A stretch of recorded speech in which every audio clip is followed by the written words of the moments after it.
अब इतनी गोपियों को देख करके भगवान मुस्कुराए, आहा, और भगवान मुस्कुराए और मेरे भगवान ने आज सबका स्वागत किया है गोपियों का। क्या स्वागतम वो महाभागः प्रियम किम करवाणि वह ब्रजस्य नामर्यं कश्चिद आगमनम कारणम स्वागतम वो महाभागा। हे महाभागाओं, आपका स्वागत है। सुन लेना, देखो अब बात मत करो।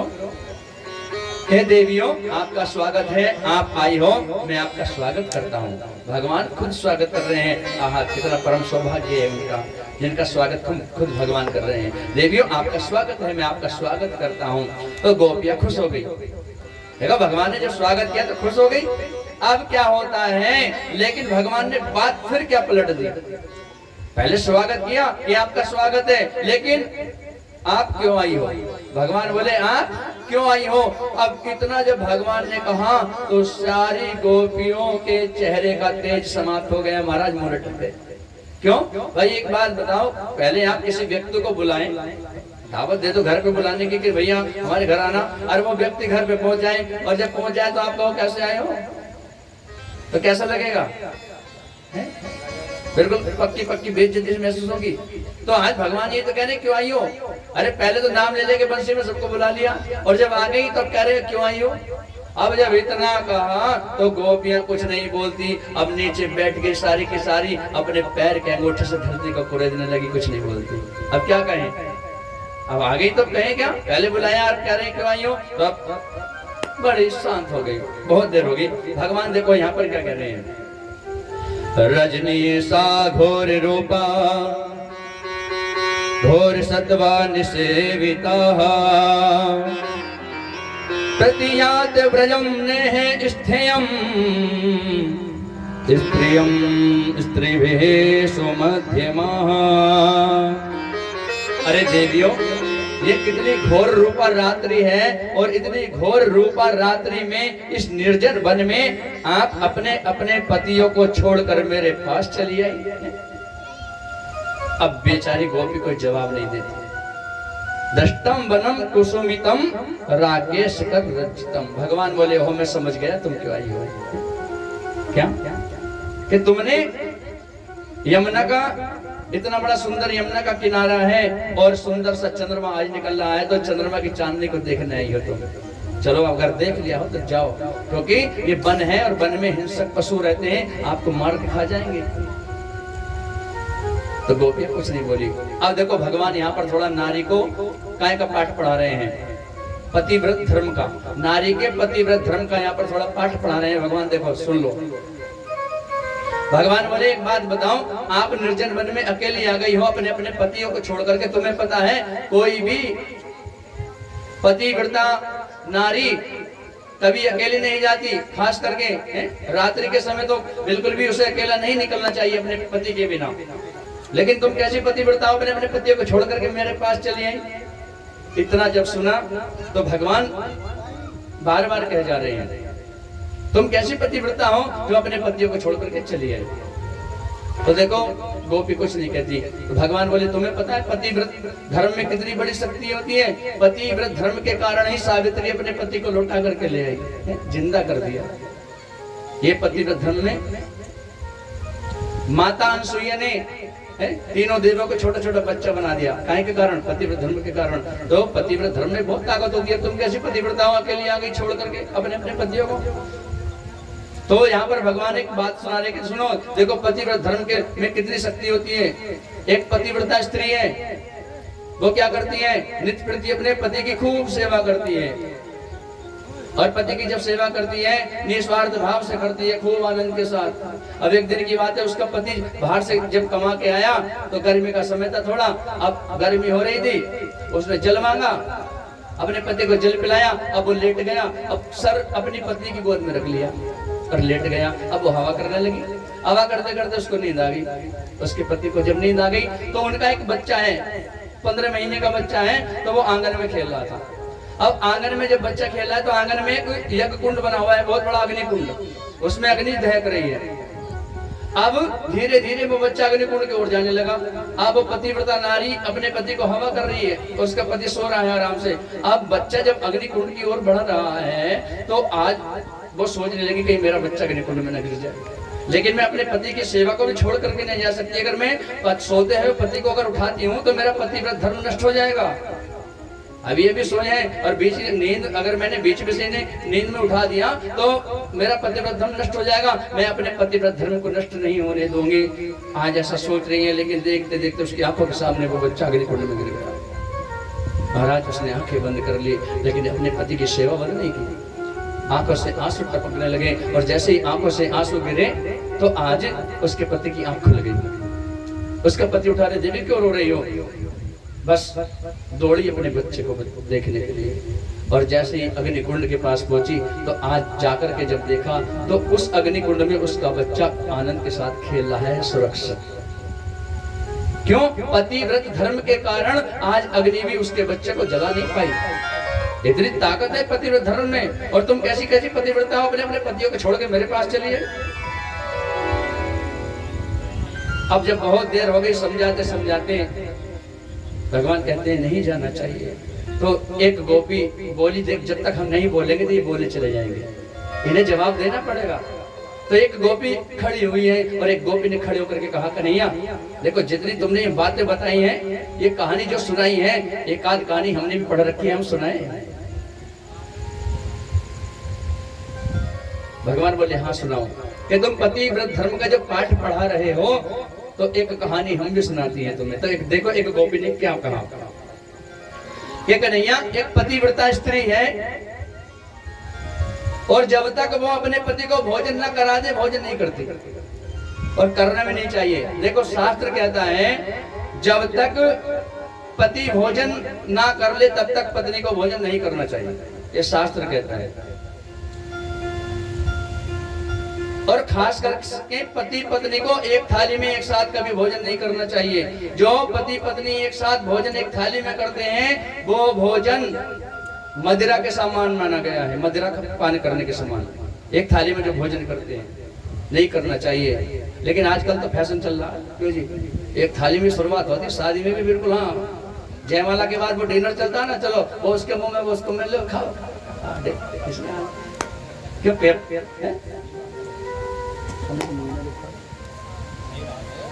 जोर से बोलो।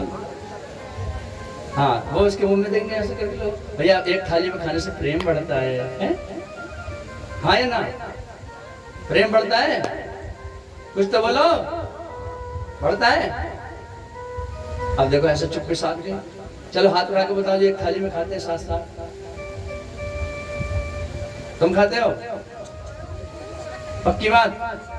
चलो अच्छी बात है, तुम्हारा प्रेम बना रहे। लेकिन शास्त्र के विरुद्ध है।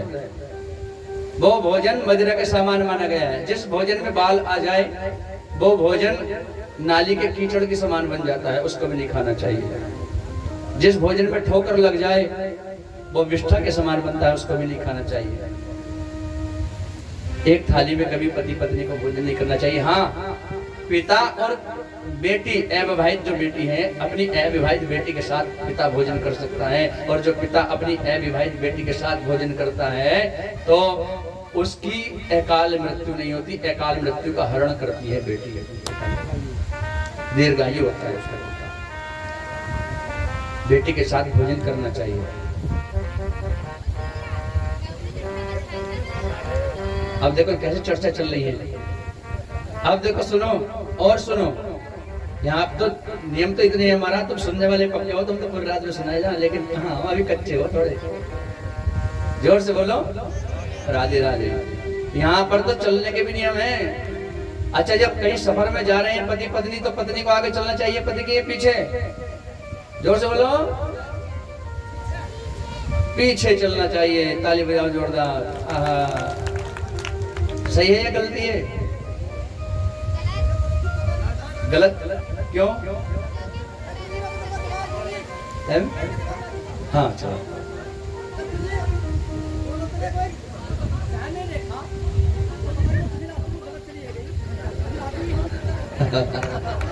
You are right, बैठ जाओ, ताली बजाओ। तो हम ये तो नहीं कह रहे कि पति पत्नी से 2-3 किलोमीटर आगे पीछे चले। महाराज इतना फासला रख लो, हाथ के साथ से कहते घर को घूम जाओ, प्रेम से बोलो। या एक काम करो, तुम्हें अगर खतरा अपनी वाली से लग रहा है ना तो गठबंधन साथ रखा करो, जहां भी जाओ चल। प्रेम से बोलो। आप सुनिए, ये तो थोड़ा हंसी का विषय हो गया, जैसा उन्होंने जवाब दिया वैसे समझा दिया। देखो ये बताए हैं, सफर में पत्नी को पति से आगे होना चाहिए। सफर में,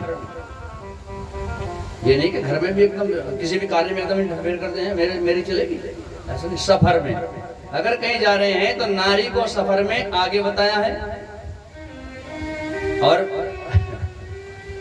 लड़ाई में पीछे बताया है। लेकिन आजकल के तुम पीछे हटो, क्यों भैया? अजय तुम पीछे हटो, ऐसे मैं देखूंगी, बहुत दिन हो गए, तुम पीछे हटो। आजकल तो बस ऐसे चलती है। लेकिन सफर में पीछे, लड़ाई सफर में पत्नी को आगे, लड़ाई में पीछे, और शयन में जब सोते हैं, सोते समय बाएं हाथ पर, उल्टे हाथ पर पत्नी को सोना चाहिए, और पूजा के समय सीधे हाथ पर होना चाहिए। ये 4 बातों का ध्यान रख लेना। पत्नी को आगे क्यों चलना चाहिए सफर में? देखो भाई, पत्नी पीछे चल रही है, पति आगे चल रहा है। पति ने 2-4 पैर लंबे रख दिए, पत्नी थोड़ी पीछे रह गई। भाई मनचला पुरुष ही भैया छेड़छाड़ कर दे, कोई गारंटी पता थोड़ा है किसी का। या कोई पशु या हमला कर दे, क्यों जी? भैया आंखों के सामने रखी तो बचा तो लोगे, क्यों जी? बताइए, ताली बजाओ। और एक चौपाई और आती है, कौन सी? देखो भैया जो दिखाना, रामचरितमानस, यमन। जब बात आई गई तो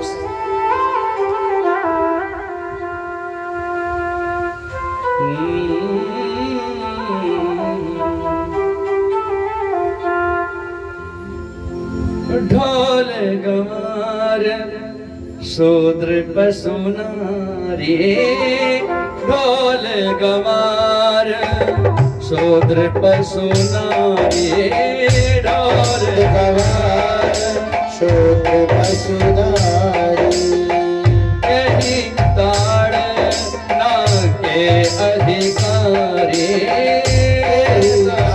ताड़न के अधिकारी।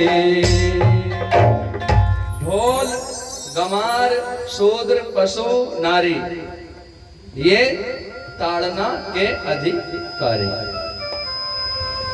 अब ताड़ने का अर्थ क्या है पता है? कुछ लोग कहते हैं ताड़ने का मतलब डंडा है। बिल्कुल, पत्नी को भी एकदम से डंडे से बात करो, ये तो कहते हैं। ताड़ने का अर्थ ये भी नहीं है। यहाँ पर देखो, ढोल गमार शूद्र पशु नारी, 5 को अलग अलग संज्ञा दी गई है। यहाँ पर ताड़ने का अर्थ ढोल है। अब ढोल या ढोलक ऐसे समझ लो कृष्ण जी भैया, ढोल है। अगर ढोल के पेच ढेले पड़े हो गए, बिना कसा ढोल है तो कैसा बजेगा? बेसुरा बजेगा। तो जी भाई, ढोल के नट बोल्ट अगर ढीले पड़े हैं तो बेसुरा बजेगा, आनंद नहीं आएगा, चाहे ढोल हो या ढोलक। ताड़ने का अर्थ कसना। तो ढोल को जब तक कसा नहीं जाता तो अच्छा बजेगा नहीं। गवार, गवार को ताड़ने का मतलब देखना, ध्यान रखना। गवार आदमी, भाई जो व्यक्ति मंदबुद्धि है तो उस व्यक्ति को यहाँ पर संज्ञा दी गई है गवार। ताड़ना बोला उसके लिए देखना, उससे काम करवाते रहो, ध्यान रखते रहो कि काम न बिगाड़ दे, जैसे पंडित जी रखते हैं दीपक का। ताड़ते इसे भी ताड़ना बोलते हैं। बिल्कुल हाँ, जो सा भी काम है टेंशन बिल्कुल। पशु, यहाँ पर पशु को देखो क्या है, पशु को भी क्या है ताड़ना कब दी गई? यहाँ पर पशु की भी ताड़ना ये है, भैया पशु है, किसी के खेत पे जाकर के नाश न कर दे तो पशु का भी ध्यान रखने की बात यहाँ पर कही गई है। और ऐसा ही नारी की भी बात यहाँ पर उसका ध्यान रखने की कही गई, ना कि मारने की। डंडे की है, ताड़ना बोलते हैं, मारना नहीं। तो यहाँ पर अगर नारी है तो नारी को सफर में आगे होना चाहिए, झगड़े में पीछे होना चाहिए, और शयन में उल्टे हाथ पे बाएं हाथ होना चाहिए, और पूजा में दाएं हाथ होना चाहिए। इन बातों का ध्यान रखिए बिल्कुल। बात समझ में आई? नहीं तो ताली क्यों ना बजाए? थोड़ी तालियों की बजा ले, तुम्हारी नींद भाग जाएगी। देखो बाबू, नींद तो ना रही, देख लो। अब नहीं आ रही थी वैसे, वरना काम की बात बता दी। इसका मतलब प्रेम से बोलो तो ये पतिव्रता के धर्म है। तो भगवान से वो नारी कहने लगी कि वो पतिव्रता नारी है, और जब तक पति को भोजन न करा दे तब तक भोजन नहीं करती। अब एक दिन की बात है, उसका पति बाहर जाने लगा कमाने के लिए विदेश। अब जब वो जाने लगा तो उसकी आंखों में आंसू आ गए। उसकी पत्नी के बोले, अरे पतिदेव, स्वामी एक बात बताओ, जब तुम बाहर चले जाओगे तो मैं भोजन कैसे करूंगी? मैं तो तुम्हें भोजन किए भी ना खा भी नहीं सकती। तो उसके पति ने कहा, चिंता मत करो देवी, एक काम करो, इसका मैं उपाय कर दूंगा। तो एक मिट्टी की दीवार है, तो मिट्टी की दीवार पे उसने चित्र बना दिया है। चित्र बना करके बोले, देख जब तक मैं ना आऊं तब तक एक काम करना, इसी को पति समझ के भोग लगा के कार्य करना। बोले ठीक है। अब नित्य प्रति इस कार्य करने लगी वो। अब कई दिन बीत गए, साल बीत गए। अब एक दिन की बात है, भोजन की थाली परोसी, और जैसे ही बैठी थी भोग लगाने के लिए, तभी दरवाजे की कुंडी खटक दी। अरे देवी दरवाजा खोलो। अब महाराज उसने देखा, अरे ये तो पति देव आ गए, पति की आवाज है। तो गोपी कहती है, कन्हैया अब हम तुमसे पूछना चाहते हैं। क्या? अब ये बता, उस स्त्री का धर्म क्या है? पहले भोग लगाए या दरवाजा खोले? उसको पहले क्या करना चाहिए आप बताओ। पहले उसको, भाई जिसका वो रोज भोग लगाती है, पहले उसको भोग लगाए या छोड़ करके भोग को भाग जाए दरवाजा खोलने के लिए? दोनों में से कौन सा काम पहले करना चाहिए उसे? उसे पहले भोग लगाना चाहिए। इससे कौन कौन सहमत है?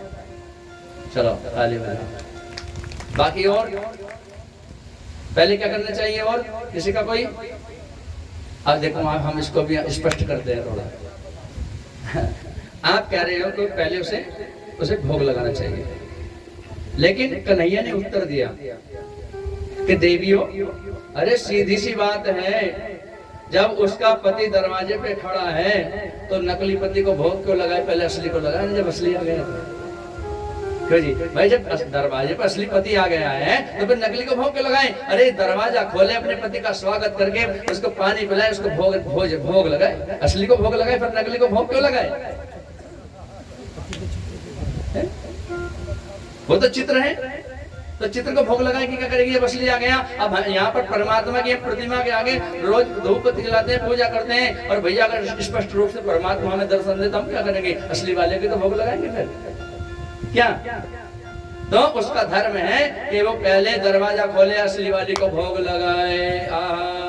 तो गोपी कहने लगी, यही तो समझा रहे थे, तुम्हारे मुंह से यही तो सुनना चाहते थे, घंटे भर से हमें घुमाए जा रहे हो। अरे ये संसार के तो जितने पति है सब नकली हैं, जन्म लेंगे मर जाएंगे। जब असली पति मिल गया तो इन नकली पतियों को क्यों पूजे? क्योंकि गोपियों को ज्ञान हो गया संसार के नकली पति हैं, और सबका तो पति कौन है?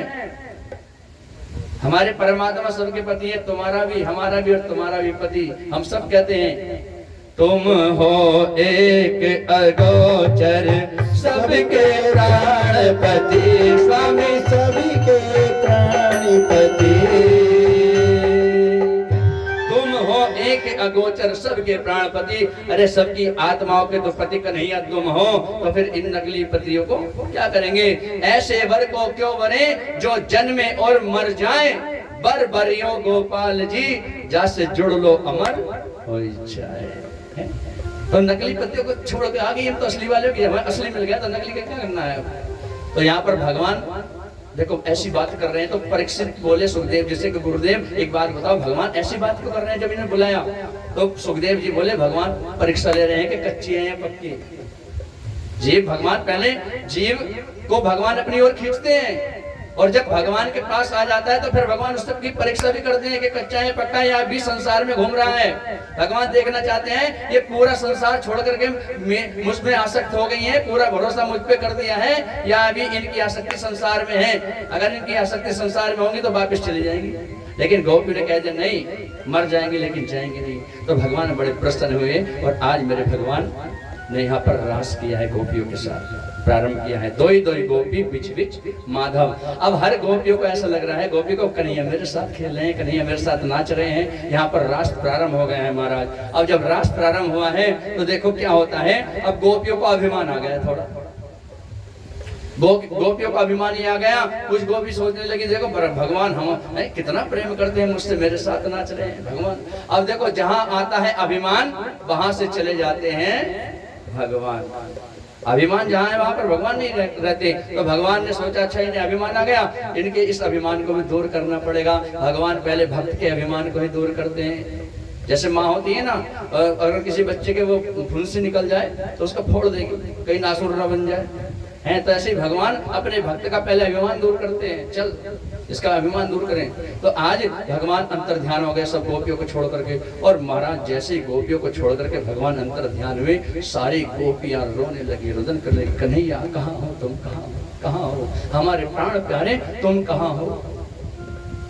अब यहाँ पर एक बात कहिए कि भगवान सब गोपियों को छोड़ करके एक गोपी को लेकर के चले गए, नाम नहीं दिया।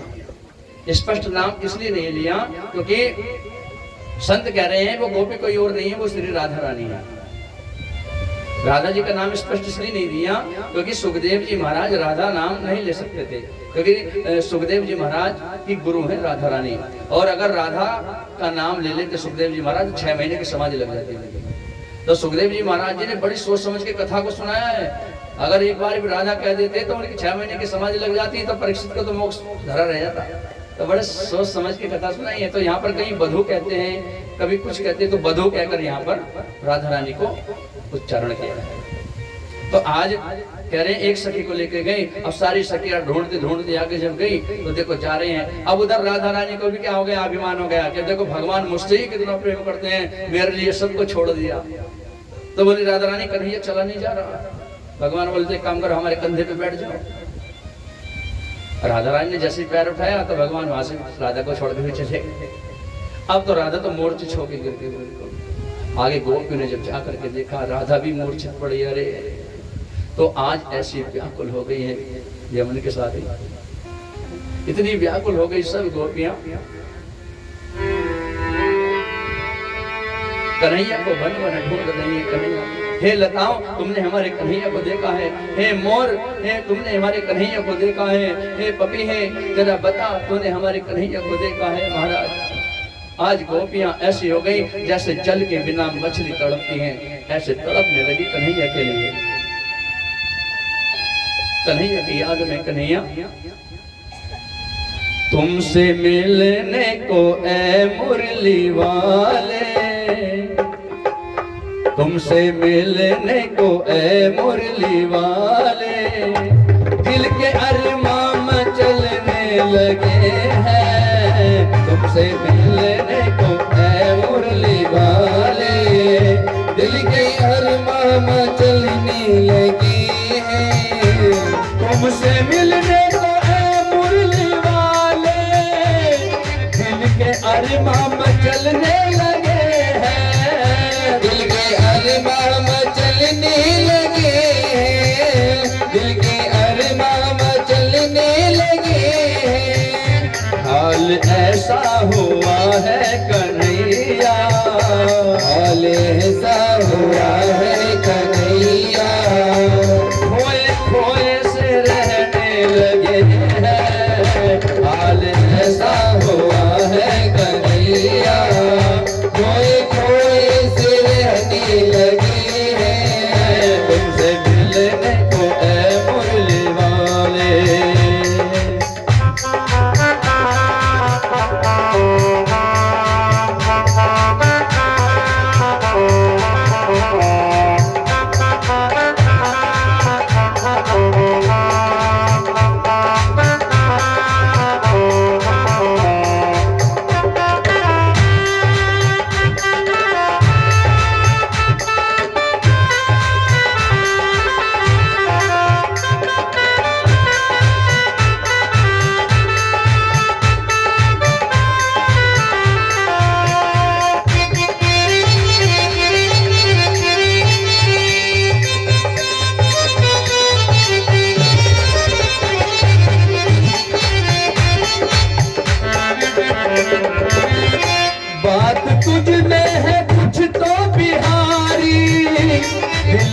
बस में नहीं है हमारे, दिल भी बस में नहीं है हमारे, दिल भी बस में नहीं है हमारे।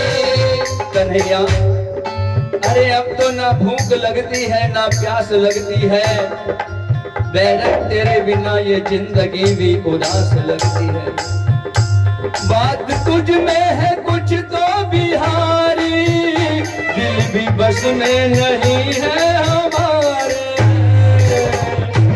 नहीं है हमारे, दिल भी बस में नहीं है हमारे।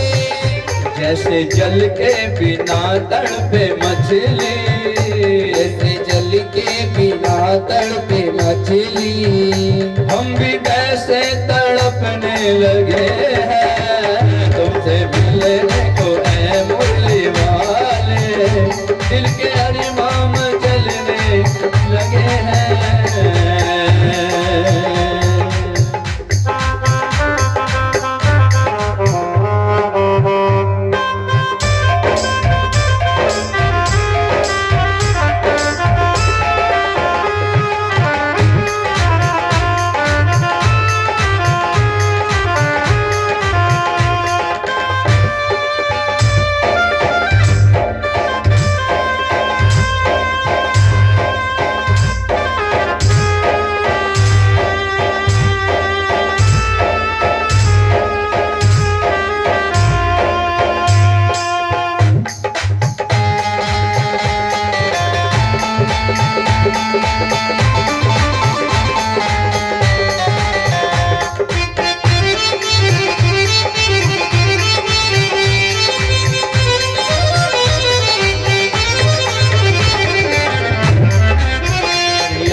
प्रेम तुमसे अगर जो किया है तो बताओ गलत क्या किया है, तो बताओ गलत क्या किया है, तो बताओ गलत क्या किया है।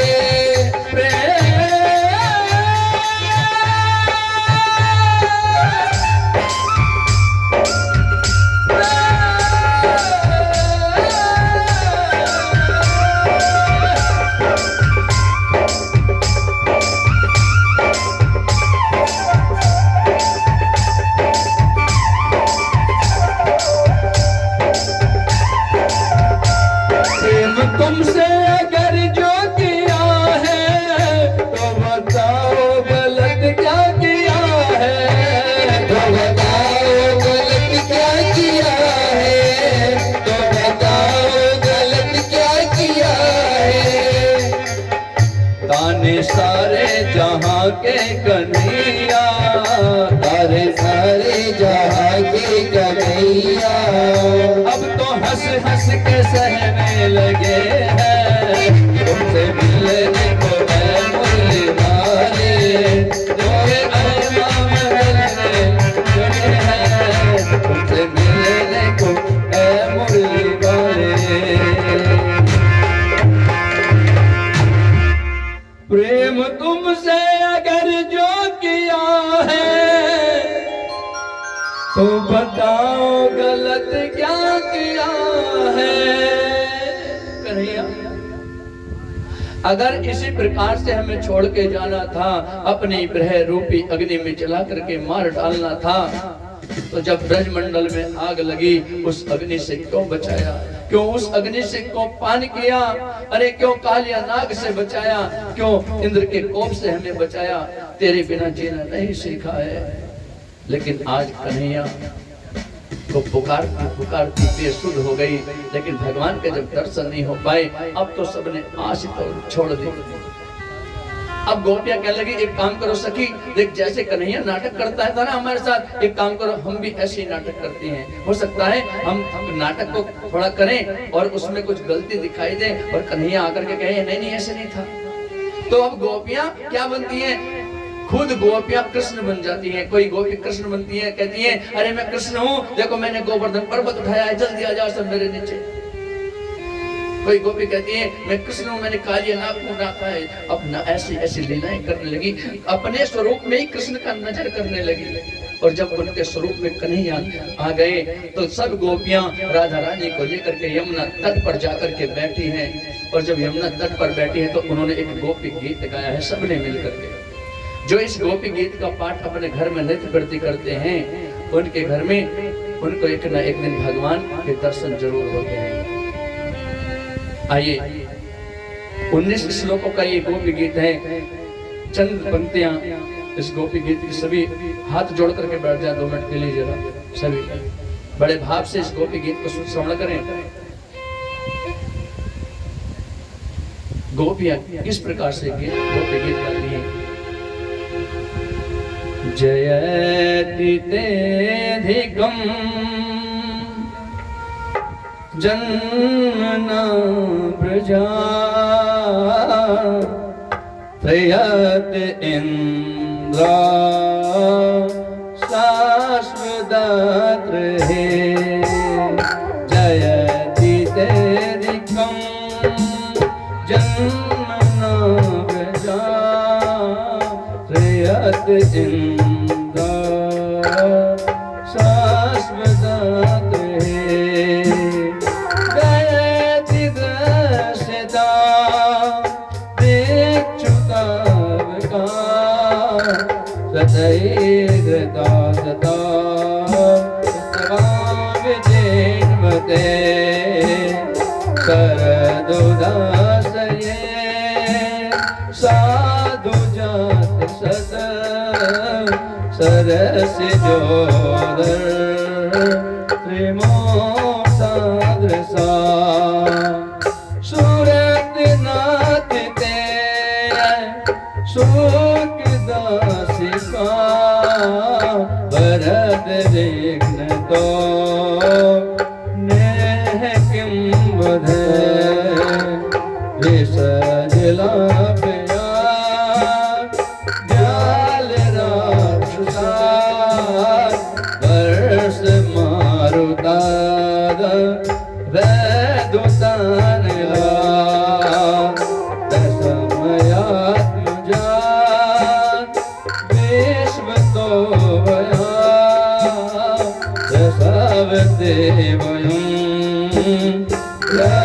रक्षितामहो। जयति तेधिकं जन्मना व्रजा त्रयत इंद्रा शाश्वदात्र हे।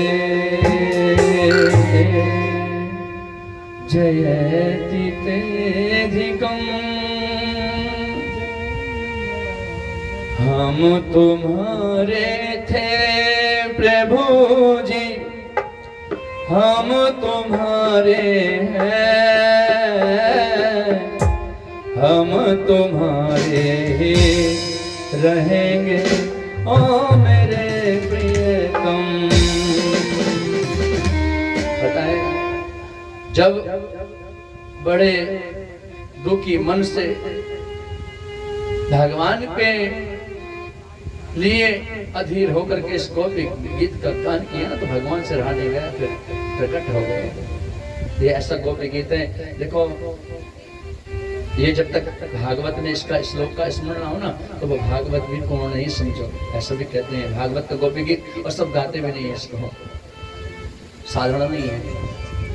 तो आज एक गोपी गीत जब गाया तो भगवान प्रकट हो गए गोपियों के बीच से। भगवान कहीं गए थोड़ा ही थे, उन गोपियों के बीच से ही भगवान प्रकट हो गए।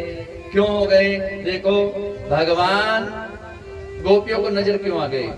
नजर क्यों नहीं आ रहे थे? क्योंकि जब व्यक्ति की आंखों पर मैं अहंकार का अभिमान का पर्दा होता है तो भगवान को नहीं देखता। फिर वो अपने आप से समझ क्या होगा। भगवान बहुत लोगों को देखा होगा आपने, माया का घमंड, धन का, पैसे का, काय का, बहुत लोगों को घमंड होता है। तो जब तक ये अहंकार का पर्दा व्यक्ति की आंखों पर होगा तो भगवान का साक्षात्कार नहीं होगा। तो आज उन गोपियों की आंखों से अहंकार का पर्दा दूर हो गया और मेरा भगवान द्वारिकाधीश उनको नजर आ गया। बोलो बाकी बिहारी लाल की।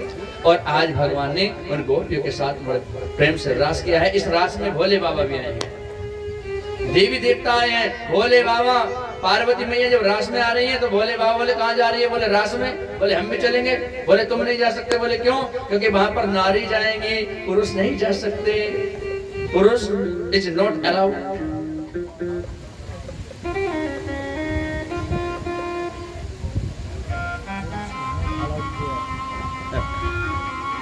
जैसे टूटी फूटी हमें बोल रहे हैं हम इंग्लिश, कैसी समझने वालों के सारे काम प्रेम से बोलो। तो वहां पर पार्वती मैया कहती हैं कि यहाँ पर नारी जाएगी महाराष्ट्र में। भोले बाबा बोले अरे वैसी कैसी बात हो गई भाई, हम भी जाएंगे। अगर नारी की बात है तो नारी हमें ही बना लो। तो नारी आज भोले बाबा ने जिद की है तो आज पार्वती मैया ने भोले बाबा को सजाया है और नारी बना दिया। गौरा मैया बोली बड़े सुंदर लग रहे हो, मुझसे अब ज्यादा सुंदर तो तुम ही लग रहे हो, कहीं नजर ना लग जाए। लो नजर का टीका और ठोको। नजर का टीका लगाया, अब चल रहे हैं। अब देखो महाराष्ट्र में जैसे ही जा रहे हैं तो महाराष्ट्र पता है कहाँ होता है? निधिवन में। जो वृंदावन गए हैं निधिवन देखा है? वृंदावन में निधिवन पड़ता है, वहां पर ये महाराष्ट्र होता है। अब पार्वती मैया बोली यहीं पे रुक जाओ। भोले बाबा जरा थोड़ा बाहर रुको, मैं अंदर जाके देख लूं व्यवस्था, क्योंकि सबकी नजर से बच जाओगे, कन्हैया की नजर से नहीं बच सकते। छलिया है, पकड़ लेगा, इसलिए तुम रुको, पहले मैं देख लूं कोई आया कि नहीं। अब पार्वती मैया जैसी अंदर गई तो बहुत देर हो गई। भोले बाबा ने सोचा हम तो यहीं खड़े रह जाएंगे, महाराज अंदर होता रहेगा। तो भोले बाबा जैसे ही अंदर पहुंचे तो जा करके देखा तो महाराज में तो लाखों गोपियां खड़ी है। महाराज एक से एक सुंदर गोपी खड़ी है महाराज में। लाखों गोपियों की लाइन में भोले बाबा सबसे पीछे जाके खड़े हो गए, चुप।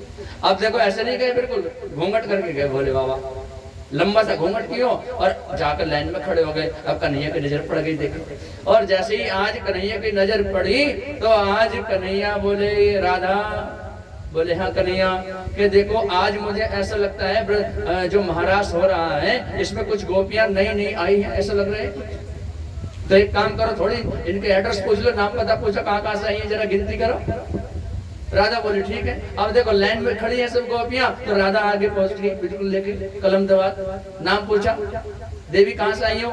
उसने नाम बता दिया कि बैकुंठ से आई हूँ। अच्छा। कन्हैया बोले रुक जाओ। राधा बोले क्या? एक काम करो, देखो जितनी बार गिनती करती हो आगे से ही करती हो, पीछे वाली बेचारी मुंह फैला के खड़ी रहेगी, हमारे तरफ से तो गिनती ना हो। मैं एक काम करो, आज पीछे से करो। अब भोले बाबा सब में पीछे खड़े, बोले फंस गए। अब लंबा सा घूंघट करके पीछे खड़े हैं, अब कितनी गोपियों की लाइन में। अब भोले बाबा ने सोचा भैया पकड़े गए, अब घूंघट को पकड़ के निकल के बीच में पहुंच गए कि चलो इतने पीछे से गिनते आएगी, इतने भूल जाएगी, छूट जाएगी, थक जाएगी। तो भोले बाबा बीच में ऐसे घूंघट करके खड़े हो गए। कन्हैया बोले अच्छा हमें छलना चाहते हो तुम, आज तो पाले पड़े हो नंदलाल के तुम। अब कन्हैया भोले बाबा बीच में खड़े हो गए। अब देखा तो आगे गोरा खड़ी है।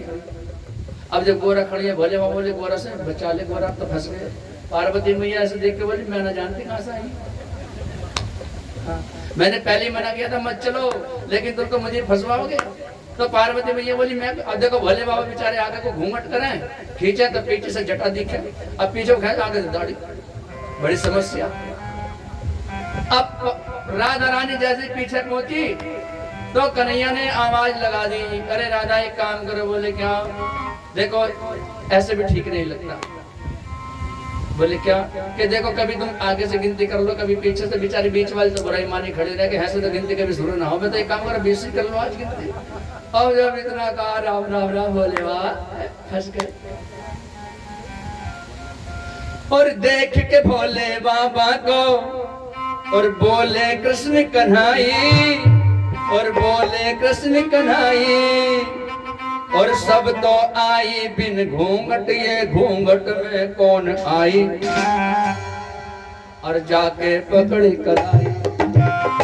इधर आओ देवी, कहाँ से आई नाम पता हमें बताओ, जोर से बोलो। अब जैसे ही कलाई पकड़ी है भोले बाबा को तो भैया पसीना छूट गया। महाराज जितना मेकअप करके गए थे सब पसीने में खत्म, सारा मेकअप पसीने में धुल गए। आप तो जैसे ही कलाई पकड़ी और बाहर को खींच लिया, धरा जाओ। अब बेचारे ऐसे करके घूंघट पकड़ के खड़े, बोल ना खुल जा। अब जब बहुत देर हो गई तो भोले बाबा ने सोचा अब तो पकड़े गए, क्या छुपाना।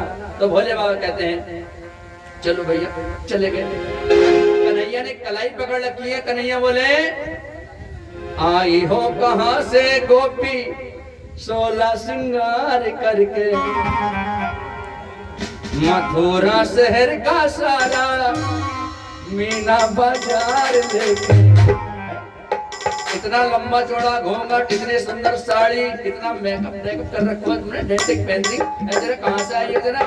अब भोले बाबा बोले अब क्या छुपाना, लो तो भोले बाबा कहते हैं और दुनिया है मेरे पीछे लेकिन मैं तेरे पीछे, दुनिया है मेरे पीछे लेकिन मैं तेरे पीछे, अपना बना ले मेरे श्याम, हारे मैं तुम्हें कुर्बान, दुनिया है मेरे पीछे लेकिन मैं तेरे पीछे, अपना बना ले मेरे श्याम,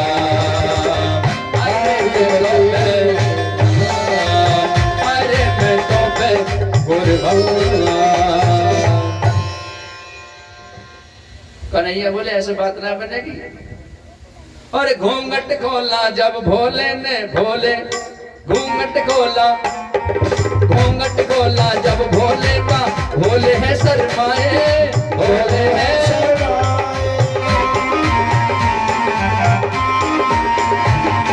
घूंघट खोला जब भोले का, भोले है शर्माए, भोले है शर्माए, भोले है शर्माए।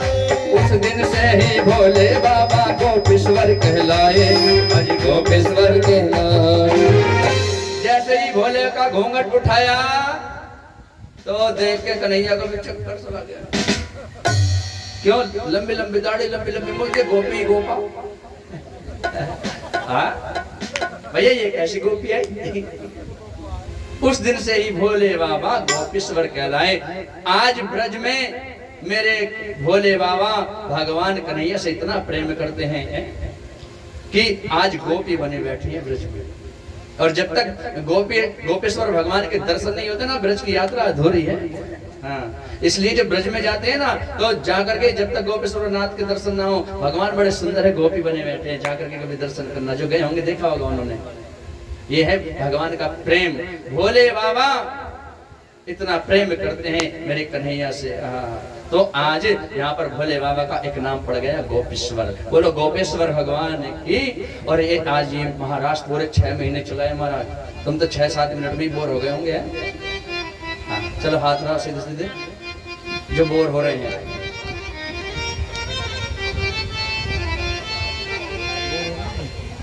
तुम बोर हो रही हो?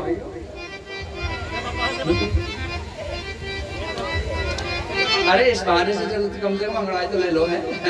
जोर से बोलो, प्रेम से बोलो।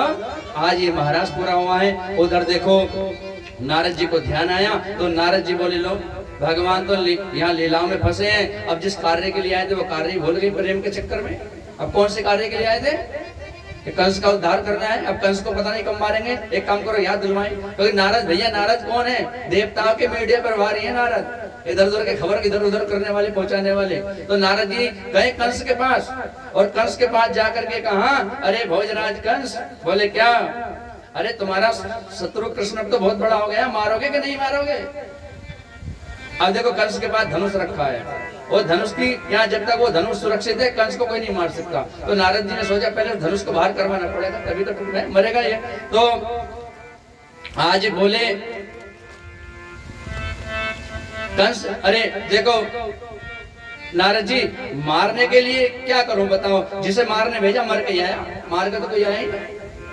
अब करें तो करें क्या? बोले उपाय हम बता दें, बुरा ना मानो। बोले उपाय बताओ। कि बोले तुम्हारे पास जो शिव का धनुष है, एक काम करो धनुष यज्ञ करो, मेला लगाओ और खबर भेज दो सारे में, ढिंढोरा पिटवा दो कि मथुरा में मेला लगा है, सब मेला करें और मल्ल युद्ध होगा। अखाड़ा बड़े बड़े पहलवान आ रहे हैं। और एक काम करो तुम, किसे गोकुल में भी खबर करना और गोकुल में खबर मत करना, अक्रूर को भेजना। किसके लिए? कृष्ण बलराम को बुलाने के लिए कि मेला है, मेला दिखाने के बहाने से बुला लेना। और अक्रूर को भेजोगे तो अक्रूर की बात को कोई मना नहीं करेगा। तो अब आज क्या है, नारद जी की बात कंस के समझ में आई। अब देखो नारद जी ने अक्रूर जी को बुलाया और प्रणाम किया आज अक्रूर जी को। अक्रूर जी समझ गए आज ये दुष्ट प्रणाम कर रहा है तो कोई ना कोई गड़बड़ है। भाई दुष्ट व्यक्ति अगर कोई तुम्हें प्रणाम कर रहा है, तुम्हारे साथ बड़ा बढ़िया बात व्यवहार कर रहा है तो सावधान हो जाओ उससे। जैसे रावण ने मारीच को प्रणाम किया हाँ, और मारीच का देखो क्या हाल हो गया। ऐसे ही अक्रूर जी को प्रणाम जब किया, अक्रूर जी समझ गए ये आज दुष्ट प्रणाम कर रहा है तो कोई ना कोई कारण है। बोले महाराज काम बताओ। बोले एक काम करो, हम मेला लगा रहे हैं और एक काम करो तुम जाओ, हम चाहते हैं तुम गोकुल जाओ और गोकुल से कृष्ण बलराम को लाओ बुला करके। बस इतना सुनते ही ऐसा धक्का सा लगा, क्योंकि जानते हैं भैया ये तो उन्हें मारने के लिए पड़ा, लेकिन भैया मैं बाहर नौकरी करता नहीं जाऊंगा तो मुझे मार देगा। अब तो अक्रूर जी बेचारे कहाँ गोकुल को चले हैं रथ लेकर के, लेकिन आंखों में आंसू हैं। करूँ तो करूँ क्या, अरे आज गोकुल को भी जा रहा हूँ तो अपने कृष्ण बलराम की मृत्यु का कारण बन के जा रहा हूँ, उनका दूत बन के जा रहा हूँ मैं।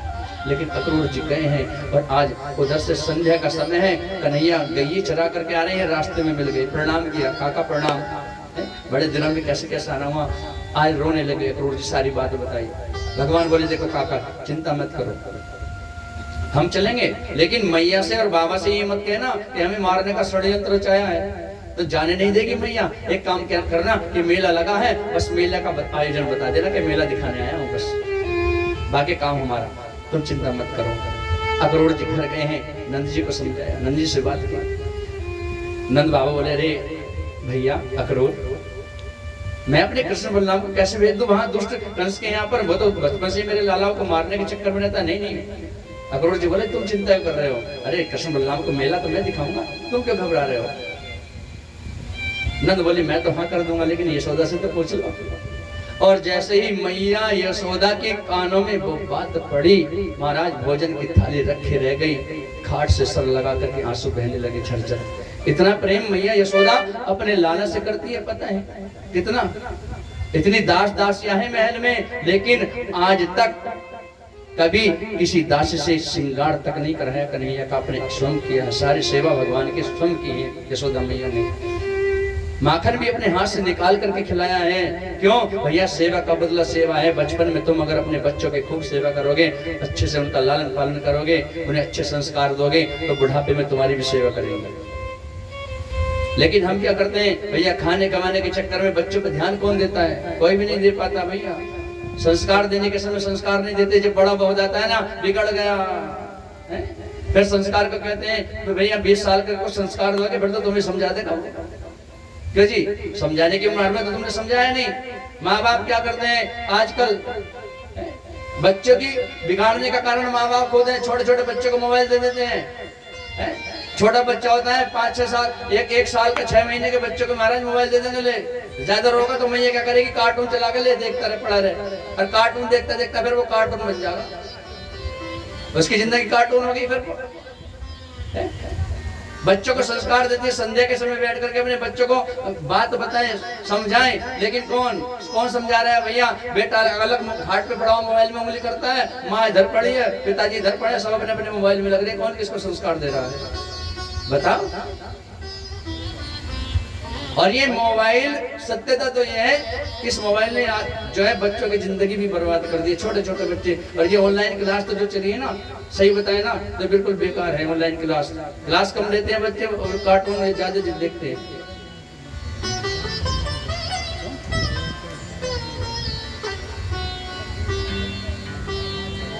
हमारे मोदी जी ने ऑनलाइन क्लास चलाई। मोदी जी तो सबके ही हैं हमारे को। क्यों जी?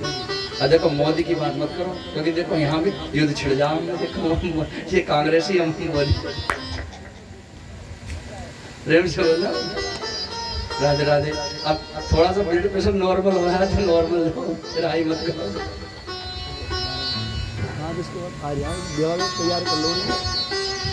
अब देखो यहाँ पर क्या होता है, मैया यशोदा, थोड़ा भाव से बैठ जाए,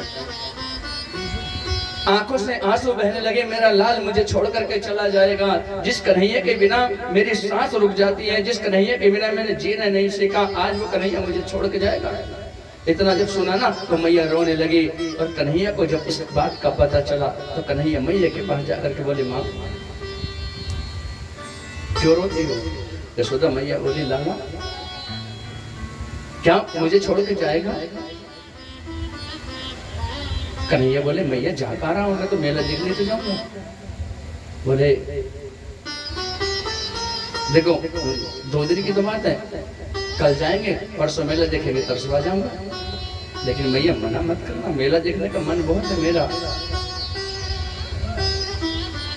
यशोदा मैया बोली नहीं, तू मेला देखने नहीं जा रहा है, तो अपनी मैया को छोड़ करके जा रहा हूँ। मैं जानती हूँ मेले का तो एक बहाना है, क्योंकि एक ज्योतिषी ने मुझसे बताया था कि एक दिन बड़ जब तेरा लाला बड़ा हो जाएगा ना तो एक तुझे छोड़ के जाएगा और बहुत बड़ा राजा बनेगा।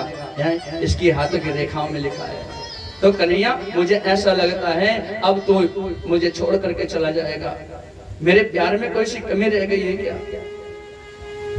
मेरी सेवा में कोई सी कमी रह गई? कौन सी बात को, ऐसी कोई सी बात है जो बुरा लगी हो तो लाला मुझे माफ कर दियो। मैंने तुझे ओखल से बांधा, मैंने तुझे मारा, लेकिन लाला देख अपनी मैया को छोड़ के मत जा, क्योंकि तेरे बिना मैं नहीं जी सकती, तेरे बिना मैं नहीं जी सकती। कन्हैया बोली माँ, यशोदा जैसी मैया जिसकी हो, उस मैया को छोड़ करके क्या वो बेटा कहीं जा सकता है, दूर रह सकता है?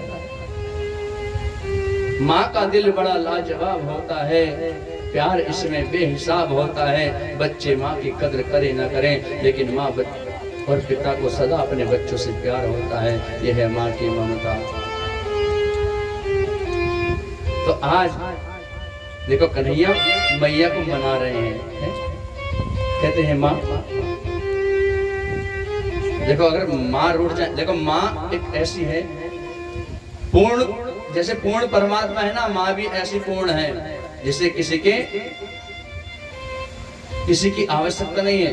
माँ को भी है, जैसे पिताजी है ना, तो पिता के पीछे जब तक जी नहीं लगाओगे तब तक अच्छा नहीं लगेगा। लेकिन माँ ना तो आगे श्री जी कुछ नहीं, सीधा कह दो माँ है। और माँ और क्या है, देखिए भैया एक बड़ा प्यारा भाव है, मुझे बहुत अच्छा लगता है।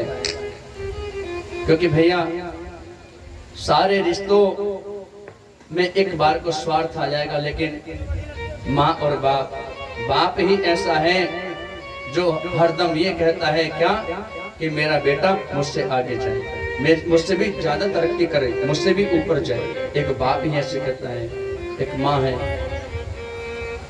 अगर माँ कभी रूठ जाए तो देखो कितनी अच्छी बात है।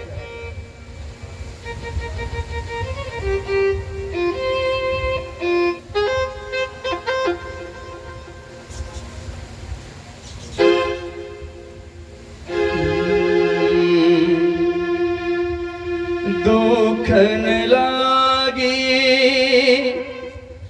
माँ तेरी अखियां, मेरे लिए तो जागी है माँ सारी सारी रतियां, मेरे लिए तो जागी है माँ सारी सारी रतियां। तू कितनी अच्छी है, तू कितनी भोली है, ओ प्यारी प्यारी है ओ माँ, ओ माँ, ओ माँ, ओ माँ। आओ सभी अपने माता पिता का ध्यान करते हुए कोई सुंदर से भजन को गाएं। सब बोले, सब बोले। तू कितनी अच्छी है, तू कितनी भोली है, तू कितनी अच्छी है, तू कितनी भोली है, ओ प्यारी प्यारी है ओ माँ, ओ माँ,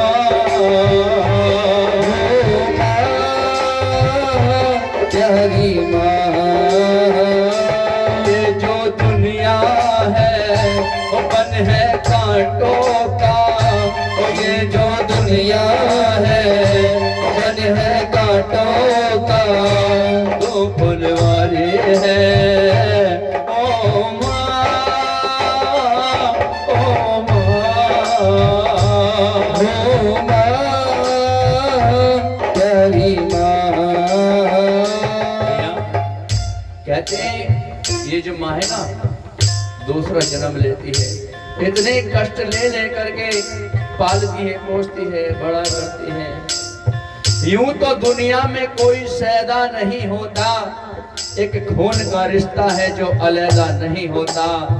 अरे जन्म देने से डर जाती अगर हमारी माँ, तो शायद दुनिया में कोई माँ का लाल पैदा नहीं होता। ये माँ है। और हम क्या करते हैं, जो माँ हमें पालती है, पोसती है, बड़ा करती है, थोड़ी सी कोई बुरी बात कह दे तो महाराज तूने किया क्या है मेरे लिए। अरे उसका कर्ज तुम उतार सकते हो, कभी नहीं उतार सकते। 7 जन्म लेके भी एक माँ के दूध का कर्ज तुम नहीं उतार सकते। और जो अपने माँ बाप की सेवा नहीं करते, उनका सम्मान नहीं करते, उनका देवता भी सम्मान नहीं करते। ध्यान रखना, माँ की दुआ कभी खाली नहीं जाती, माँ की बात भगवान से भी टाली नहीं जाती। अरे बर्तन मांज मांज कर 4-4 बेटों का पेट पाल देती है एक माँ, और शादी होने के बाद उन 4-4 बेटों से एक माँ पाली नहीं जाती। इतना बोझ बन जाते हैं माँ बाप। हमारे बस की नहीं है रोटी देना, हमारे बस की नहीं है पानी देना। ये ऐसा हो गया है, भंडारे करते हैं जाकर के बाहर मंदिरों पे, सड़कों पे पानी पिलाते हैं। घर में बाप कहता है बेटा 1 गिलास पानी दे दे, अरे पी ले अपने आप लेके हैं। घर में कहते हैं पी ले अपने आप, सड़कों पे तुम लोगों को पानी पिलाते हो, वही बाप सेवा नहीं लगेगी। घर में बाप प्यासा बैठा है, माँ भूखी बैठी है, तुम भंडारे चला रहे हो। भैया सारे तीरथ माँ बाप के चरणों में है। अगर जिसने माँ बाप की सेवा कर ली ना, जीवन में कभी दुखी नहीं हो सकता, लेकिन हम करते नहीं है। दुख लागी माँ तेरी अखियाँ, दुख लागी है माँ तेरी अखियाँ, मेरे लिए तो जागी है माँ सारी सारी रतियाँ, मेरे लिए तो जागी है तू सारी सारी रतियाँ। मेरी इस निंदिया पे हो तूने अपनी भी हो निंदिया वारी है। ओ माँ, ओ माँ, ओ माँ तेरी माँ कितनी अच्छी है ओ माँ।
अपना नहीं तुझे सुख दुख कोई, अपना नहीं तुझे सुख दुख कोई।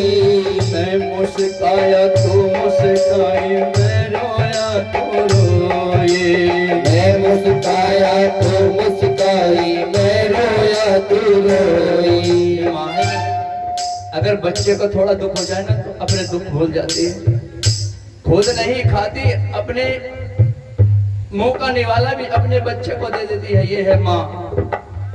लेकिन जब बड़े हो जाते हैं ना, उस माँ की इज्जत नहीं करते, कदर नहीं करते। सब रिश्ते स्वार्थ के होते हैं, लेकिन माँ का एक रिश्ता होता है जिसमें स्वार्थ नहीं होता। पिता की डांट में भी भलाई छुपी होती है, जैसे दूध में चिकनाई छुपी होती है। पिता अगर डांटता है तो भलाई के लिए डांटता है। माँ अगर समझाती है तो उसकी भलाई के लिए समझाती है। जो माँ बाप की बात नहीं मानते जीवन में कभी सुखी नहीं रह सकते। माँ, एक बेटा बाहर काम करता था। एक दिन खबर पड़ गई कि बेटा आ रहा है। आहा, जब माँ के कान में आवाज आई ना, मेरा बेटा कल आ रहा है, 12 बजे ट्रेन पहुंच जाएगी, 1 बजे घर आ जाएगा। आहा, महाराज उस माँ की तो नींद उड़ गई। जिसका लाल इतने दिनों के बाद आ रहा है, आहा, पत्नी को भी पता चला, बड़ी खुश, सहित सबर के तैयार है बिल्कुल पति का स्वागत करने के लिए। लेकिन इंतजार करते करते इंतजार की घड़ी बीत गई, बेटा नहीं आ पाया। सही ट्रेन लेट हो गई महाराज, कोई भी दिक्कत हो गई, नहीं जब नहीं आ पाया तो आज जो बेटा 1 बजे आने वाला था 2 बज गए, 3 बज गए। जब 3 बज गए तो पत्नी ने सोचा आ जाएंगे। पत्नी सो गई, बच्चे सो गए, लेकिन वो माँ, उस माँ को नींद कहाँ रही है जिसका लाल है आने वाला और नहीं आ पा रहा, उसकी कोई खबर नहीं है। उस माँ को नींद आ जाएगी क्या? नींद नहीं आई उस माँ को। पूरी रात बीत गई महाराज, दोपहर हो गया अगले दिन, लेकिन कड़क धूप भरी गर्मी। आज दोपहर के समय में बेटा आया, और आज जब बेटा आया तो माँ खड़ी है सामने, पत्नी का कमरा, बराबर में माँ का कमरा, माँ भी खड़ी है। पत्नी सीधे माँ को नहीं देखा, ना प्रणाम किया, ना देखा बात के, सीधे पत्नी के कमरे में चला गया। वो माँ जो इंतजार करते करते मेरा लाल आएगा, मेरा लाल आएगा, लेकिन माँ की ओर देखा तक नहीं और सीधा पत्नी के कमरे में गया। साड़ी का पल्लू लिया, पत्नी की चेहरा पोंछ लिया, पसीने में था। पत्नी ने तो भैया लाल के लिए आंख दिखा दी है, इतनी महंगी साड़ी खराब कर दी मेरी तुमने। लेकिन जब पत्नी से मिलने के बाद जब माँ के पास आया, माँ ने अपने गले लगा लिया, मेरे लाल। अपने साड़ी का पल्लू लेकर के सारा पसीना साफ कर दिया है। इतनी गर्मी में आया है तो इतना पसीना। ये है माँ, ये है माँ की ममता। माँ अपने दुख को भूल जाती है, बाप अपने दुख को भूल जाता है, लेकिन एक माँ या बाप ये नहीं चाहता कि मेरे बच्चे दुखी रहें। अपना नहीं तुझे सुख दुख कोई, अपना नहीं तुझे सुख दुख कोई। मैं मुस्काया तो मुस्काई, मैं रोया तो रोई। मैं मुस्काया तो मुस्काई, मैं रोया तो रोई। मेरे इस हंसने पे, मेरे इस रोने पे तू बलिहारी है ओ माँ, ओ माँ, प्यारी माँ। तब समझ आई, समझ आई। सब कोई ना कोई कामना रखते हैं। पति आएंगे बाहर से साड़ी लाएंगे, बहन भी सोचती है भैया आएगा घड़ी लाएगा, सब कामना करते हैं, लेकिन माँ कोई काम न करती। मेरा लाल जैसा है ना, सही सलामत घर को आ जाए, बस मुझे और कुछ न चाहिए। आते हैं, जब जाते हैं ना हम भी यहाँ से कई दिन में जब घर पहुँचते हैं, माँ के पास बैठते हैं, माँ की गोद में जब सर रखते हैं, और जब वो अपना हाथ सर पे रखती है ना महाराज, सारे दुख सारी थकान दूर हो जाती है। माँ के आंचल में इतना सुकून है, इतना सुकून है उस माँ के आंचल में। ममता के मंदिर की है तू सबसे प्यारी मूरत, ममता के मंदिर की है तू सबसे प्यारी मूरत। भगवान नजर आता है जब देखे तेरी सूरत, भगवान नजर आता है जब देखे तेरी सूरत। तेरे पावन चरणों में दुनिया को झुका देंगे हम, तेरी राह में जो काटे हों वहाँ फूल बिछा देंगे हम। बंधन तो प्यार का बंधन है,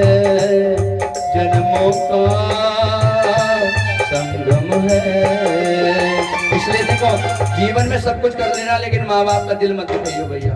हम आपसे यही कहते हैं, माँ बाप का खूब सम्मान करना। आओ जरा माता पिता के लिए एक बार सब हाथ उठाओ। जो प्रेम करते हैं माँ बाप से उठाओ, शर्म मत करो। कुछ लोग सोच रहे हैं कि हमारे माँ नहीं है, हमारे बाप नहीं है, लेकिन ध्यान करना भैया, आपके रगों में उनका खून दौड़ रहा है।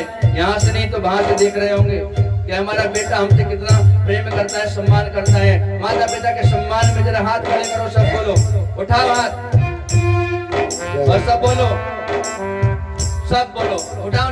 नीचे क्यों कर रहे हो? अरे माँ बाप के नहीं हो सकते तो किसके होंगे तुम? क्यों जी? ऊंचे ऊंचे उठाओ, ऐसे उठाओ, ऊंचे करके उठा दो एक बार। राम राम राम। हाँ एक बार तो कर लो, ऐसे कर लो, ऐसे। ये ऐसे ही है, ऐसे ही है, ऐसे ही है क्या? ऊंचे कर लो एक बार, क्या हो गया? सब बोलो। कितनी अच्छी। अगर मम्मी पास में बैठी है तो मम्मी के गले में हाथ डाल के कर लो। मम्मी बैठी दिखी है पास में? हाँ ऐसे करके कैसे डालेंगे गले में? अपने अपने मम्मी के गले में हाथ डाल लो। जिनकी सासू माँ बैठी है, सासू माता के गले में हाथ डाल लीजिए। माँ तो माँ है, सासू माँ, जननी माँ एक ही माँ है। देखो भैया, अपना अपना ध्यान अपने आप रखियो। सासू बहू का कभी जाड़ से गले में हाथ डाल के गला दबा दो नहीं भैया। यहाँ तो प्रेम की बारिश होती है, प्रेम होना चाहिए। जहाँ प्रेम है वहाँ परमात्मा है, इसलिए सबसे प्रेम करो भैया। 4 दिन की जिंदगी है, क्यों एक दूसरे से झगड़ा करते हो? सास को सास बन के नहीं रहना चाहिए, बहू को बहू बन करके। देखो, अगर तुम सास बन के रहोगी तो वो भी बहू बन के बात करेगी। अगर सास माँ बन के बात करेगी तो बहू भी बेटी बन के ही बात करेगी। इसलिए सब बोलो। अच्छा, पिता से भी प्रेम करती हो? बेटे जो माँ जो होती है ना, वो बेटों से ज्यादा प्रेम करती है। चुपचाप ले, ये खा ले, ये खा ले। और बेटी आ गई ना, मम्मी चल निकल ले, ऐसा कर देती है बेटी को। लेकिन पिता जो प्रेम करता है वो बेटियों से ज्यादा करता है। बाप का प्यार बेटियों के प्रति बहुत होता है, माँ का प्यार बेटे के प्रति होता है। माँ सोचती है मेरा बेटा बड़ा होगा, कमागा, शादी करूंगी, बहू लाएगा, और बहू लाके मेरी करी पीछे बैठी पिटाई करवाएगा, बहू लाके सेवा कराएगा है। हाँ, लेकिन एक पिता का प्यार बेटे के प्रति बहुत होता है। इसलिए देखो, पापा के लिए भी देखो, पापा का दर्जा भी बहुत कम मत समझो। माँ धरती है, पिता आकाश है, माँ के चरणों में स्वर्ग है, लेकिन उस स्वर्ग का दरवाजा पिता है। जब तक दरवाजा नहीं खुलेगा स्वर्ग में भी नहीं जा सकते। तो पिता के लिए हाथ लाओ कर बोलो। देखो क्या कहना है, पापा। क्या कहना है? जोर से बोलो, पापा। पापा बोलती, जोर से आवाज आनी चाहिए पापा के लिए। बढ़ जाए, बढ़ाओ, उसले में पूछो, उसले में बोलो। चंदा से प्यारे पापा। जोर से बोले पापा, सब बोलो जोर से। चंदा से प्यारे, पीछे बैठ के भैया जोर से, अरे जोर से बोलो, सब बोलो। चंदा से प्यारे पापा, सूरज से न्यारे पापा, चंदा से प्यारे पापा, सूरज से न्यारे पापा, धरती से गहरे पापा, अंबर से ऊंचे पापा तो मेरे भगवान है। पापा से मेरी पहचान है, पापा तो मेरे भगवान है। पापा से मेरी पहचान है। पिता है तो सारे सपने अपने हैं, पिता है तो बाजार के सारे खिलौने अपने हैं। चाहे कुछ भी हो, अपने आप फटे हुए कपड़े पहन लेगा एक बाप, लेकिन बच्चों को कभी ये नहीं देख सकता मेरा बच्चा फटे हुए कपड़ों में घूमे। ये है पिता। छोटी मुसीबत अगर व्यक्ति पे आए तो हर बात पे माँ याद आती है ना। कोई माँ ठोकर लग जाए तो वही मम्मी है, ऐसे तो बोलती। आज जैसे चुकचुंदर आ गई थी कोई मम्मी उठ उठ के भाग ले सब। छोटी मुसीबत है, ठोकर लग जाए तो वही मम्मी, चींटी काट ले वही मम्मी, यही तो करते हैं। क्योंकि ये छोटी मुसीबत है, छोटी मुसीबत में माँ काम आती है, लेकिन भैया जब बड़ी मुसीबत आती है तो बाप भी काम आता है। अगर रास्ते में बिल्ली आ जाए वही मम्मी बिल्ली, और कहीं गुलदार मिल जाए अरे बाप रे,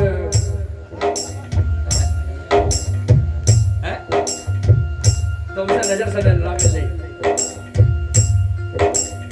बिल्ली मिल जाए वही मम्मी, और गुलदार मिल जाए अरे बाप रे, बड़ी मुसीबत है, बाप ही काम आता करो।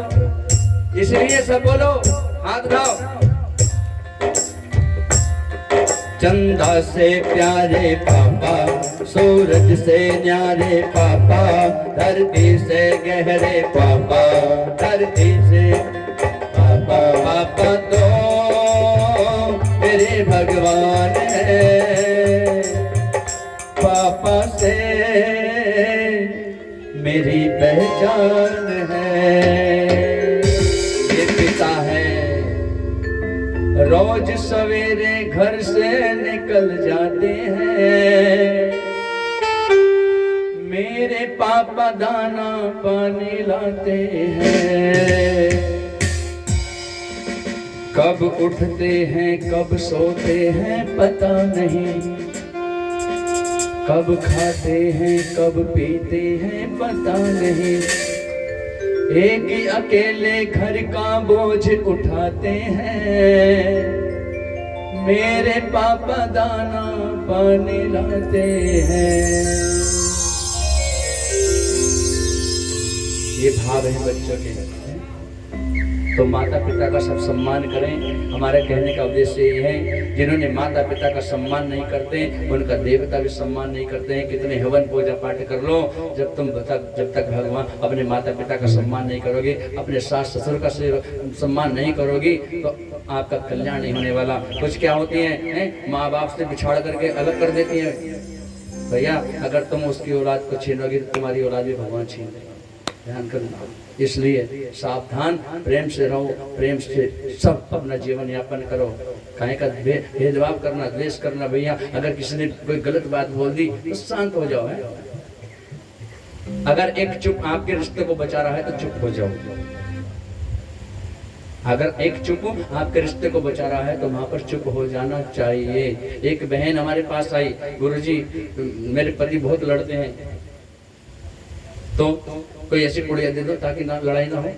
बहुत आती है ऐसी हमारे पास, गुरुजी कुछ ऐसा उपाय बता दो। अब भैया पुड़िया उड़िया तो हमका कुछ ना आया है, लेकिन भैया आप लोगों की जैसी भावना लेके आता है तो भैया हम तो करने वाले थोड़ा ही, हम कुछ सब ठाकुर जी करते हैं हमारे। तो अब जब आई तो हम बोले भैया लड़ाई किस बात को गए, बोले देखो दारू रूपी कहा जाते हैं तो बस रोज का नियम है उनका, तो 2-4-5 गाली ठोक दें। तो मैया फिर तुम क्या करती हो, अरे गुरुजी जब 4-5 पे ठोका तो 2 दिन तो मुझे भी कहनी पड़ जाए, मैं चुप थोड़ा ही रहूंगी। तो हम समझ गए बात, कारण क्या है। चलो अब हमने क्या काम किया, एक पुड़िया ली, हो गई तैयार पुड़िया। ले भैया, बोले क्या करना है गुरुजी? बोले भैया एक काम करियो, तुम्हारे पति ड्यूटी से किस समय आते हैं? बोले 7 बजे। मैंने कहा 6:45 बजे इस पुड़िया को अपने मुंह में रख लिया। बोले ठीक है, चले गए। अब पुड़िया ले गई। अब जैसे ही पति के आने का समय हुआ, टाइम देखा 6:45 हो गए, पुड़िया ली मुंह में रख ली। अब पति देव आए। अब पति देव तो छोटी छोटी बातों पर एकदम से गुस्सा करते थे। अगर इधर कहीं कपड़े बिखरे पड़े मिल गए तो शुरू, जूते इधर पड़े मिल गए तो शुरू। तो भैया अब पति देव आए, उन्होंने 10-20 गाली ठोक दी, लेकिन मुंह में पुड़िया, कोई जवाब ना गया तो शांत हो गए बेचारे।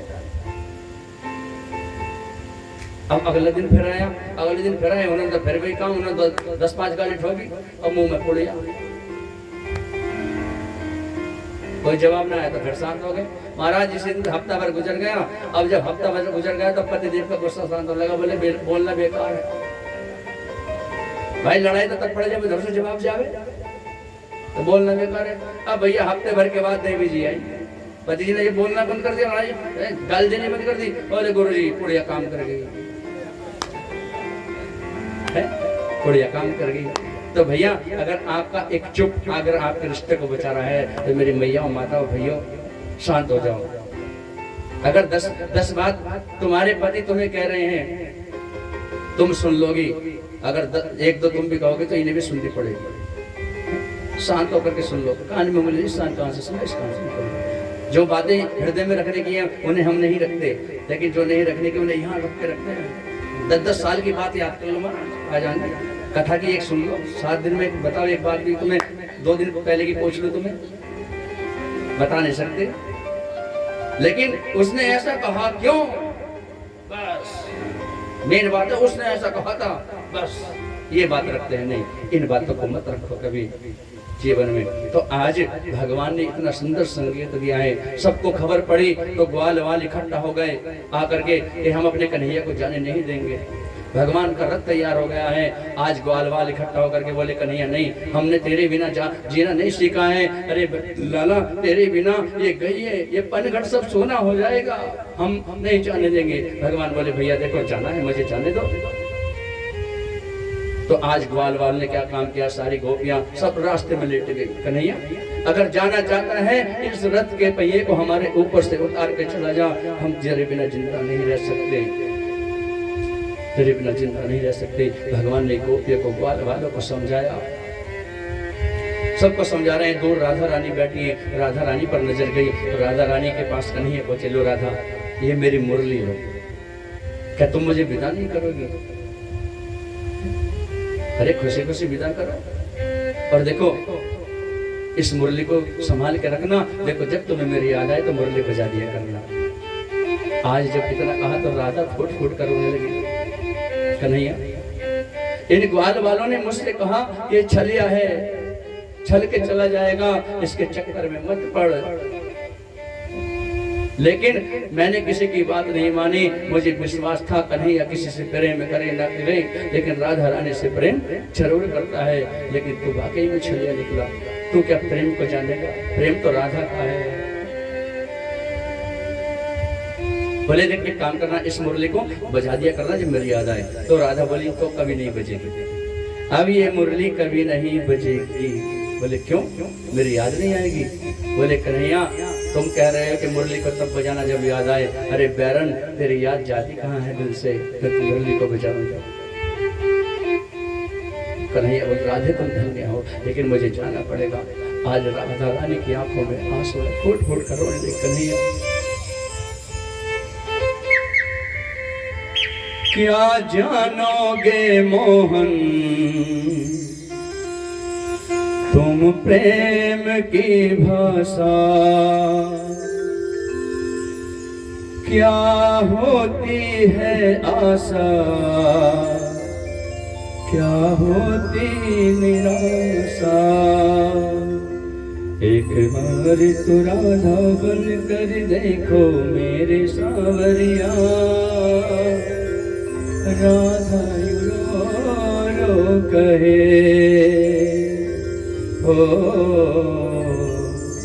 राधा रो कहे।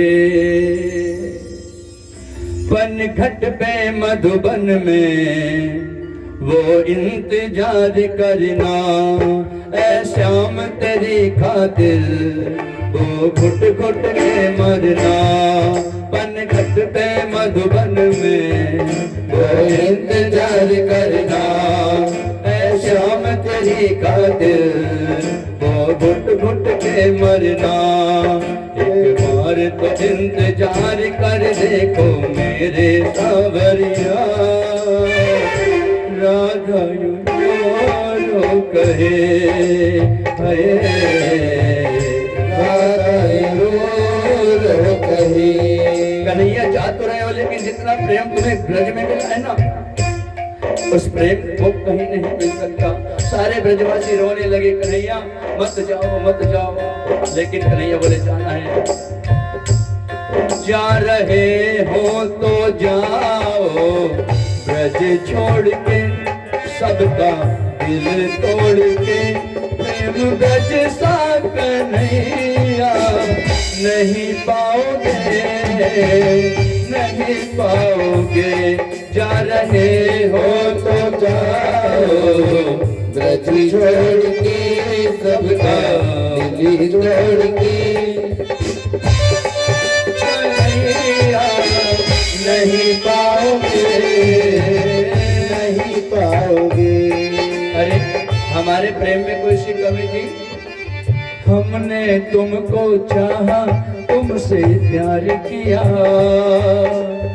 अपना सब कुछ श्याम तुम पे वार दिया। हमने तुमको चाहा, तुमसे प्यार किया, सब कुछ श्याम तुम पे वार दिया। मथुरा में जाना हमें ना भुलाना, मथुरा में जाके कहीं भूल न जाना।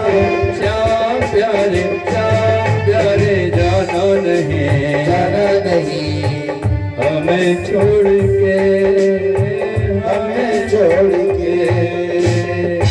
लाख मना किया सबने, लेकिन भैया भगवान तो जो कार्य करना है वो करना है। आज भगवान रथ पर बैठे हैं, सारे ग्वाल वालों को प्रणाम किया है। नंद बाबा बोले देखो मैं साथ चलूंगा। कुछ ग्वाल वालों को लेकर के नंद बाबा गए हैं और मथुरा पहुंचे हैं। मथुरा में पहुंच करके रात्रि में अक्रूर जी के घर पर रुके हैं। और देखो संध्या के समय भगवान बोले हम घुमाए जरा, और भगवान तो नंद बाबा बोले देख भैया हम तुझे घूमने नहीं भेजेंगे। बोले क्यों? बोले भैया ये अपना गोकुल आया, मथुरा है, तेरा कुछ पता ना किससे झगड़ा कर ले, इसलिए नहीं भेजूंगा। तो नंद बाबा बोले देखो दाऊ भैया को साथ लेके जाऊंगा, तुम परेशान मत हो। दाऊ बोले भैया, हाँ दाऊ भैया बोले देखो गारंटी मेरी है कोई झगड़ा ना हो। अब चले गए कहाँ पर? धनुष यज्ञ जहाँ पर है, तो वहां पर कुमलिया पीठ हाथी है, बहुत खतरनाक, भगवान को मारने के लिए आया। भगवान बोले क्यों मरना चाहता है भैया? बोले देखो तुम नहीं मारोगे तो कंस मार देगा, इसे तुम मार दोगे तो धाड़ हो जाएगा। बलराम जी ने सूंड पकड़ के ऐसे घुमा के मारा, महाराज एक में ही प्राण हो गया। अब बलराम जी बोले भैया जब शुरू में शुरुआत हो गई झगड़े से, तो अंदर भी झगड़ा हो सकता है, हथियार तो कुछ है ना, एक काम करो हाथी के दांत ले लो। तो दोनों ने एक एक दांत ले लिया। महाराज अंदर गए तो दो पहलवान है, चाणूर और मुष्टिक, दोनों को जा करके ललकार दिया। चाणूर मुष्टिक बोले अच्छा तुम हो, आओ माँ का दूध पिया तो आ जाओ। पहलवान ऐसे तो कहते थे, पहले ऐसे कहते माँ का दूध पिया तो आ जा। भगवान बोले माँ का ही तो पिया है, देख लेंगे चल। लेकिन आजकल कोई कहता थोड़ा ये कि डब्बे का दूध पीते सब, पहले माँ का पीते थे तो एकदम कह देता है माँ का दूध पिया है। अब भैया कृष्ण बोले चल भैया। अब देखो चाणूर से कृष्ण भिड़ गए। अब बलराम खड़े, बलराम बोले भैया मुष्टिक तुझे अगर तेरी इच्छा है तो मेरे साथ आ जाओ। दोनों को एक एक ने भैया भगवान ने दोनों को पछाड़ दिया। और धनुष रखा था, धनुष को भगवान ने भंग कर दिया। और जैसे ही पता चला धनुष टूट गया, महाराज कंस की घबराहट इतनी बढ़ गई महाराज। अब तो आकाशवाणी ने कहा है काला काला तेरा काल काला काला होगा। अब तो महाराज काला काला ऐसा वैराग्य कंस को हो गया, महाराज हर काली वस्तु में कृष्ण नजर आने लगा। अगर दाल भोजन कर रहा है और दाल खा रहा है, दाल में जीरा देख रहा है तो जीरे में भी कृष्ण, किससे बात कर रहा है और आंखों में देख ले तो महाराज आंख की पुतली में कृष्ण। कहने का भाव ये है हर काली वस्तु में कृष्ण नजर आने लगा। और अगले दिन कन्हैया गए और जा करके क्या काम किया है, धनुष यज्ञ सजा बैठा है, आज कंस बैठा है अपने सिंहासन पर। कन्हैया गए दौड़ करके जा करके कंस के बाल केस पकड़ के खींच लिया है। कंस कहता मुझसे काम छोड़ दे छोड़ दे। भगवान बोले अरे मामा देख या तो हम पकड़ते नहीं, ये पकड़ ले तो बिना उद्धार करे छोड़ते नहीं। तो कंस कहता है छोड़ दे मुझे दर्द होता है? तो को शर्म नहीं आ रही, मेरे बाल पकड़ के खींच रहा है। भगवान बोले आहा क्या तुम्हें दर्द होता है? मुझे तो नहीं लगता तुम्हें दर्द होता है। अरे बहुत दर्द हो रहा है, मेरे बाल पकड़ के खींच रहा है। तो भगवान बोले जाके पैर ना फटी बिवाई, वो का जाने पीर पराई। आज तुम्हें दर्द हो रहा है, लेकिन उस दिन को याद कर मामा जब तूने मेरी मैया देवकी के केसों को पकड़ करके खींचा था तो मेरी मैया को दर्द हुआ होगा। और आज भगवान ने कंस के केसों को पकड़ के सिंहासन से नीचे खींच लिया। एक मुट्ठिका का प्रहार ऐसे किया महाराज, एक में ही कंस का प्राणांत कर दिया। बोले कंस मर्दन भगवान की। कंस को भगवान ने कंस का वध कर दिया। आओ सीधे सीधे हाथ उठाओ, सब लोग हाथ उठाओ सीधे सीधे जिन्हें कंस के मरने का दुख है।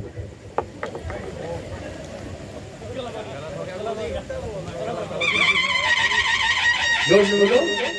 अच्छा कंस के मरने का दुख किसी को नहीं? कंस कौन है?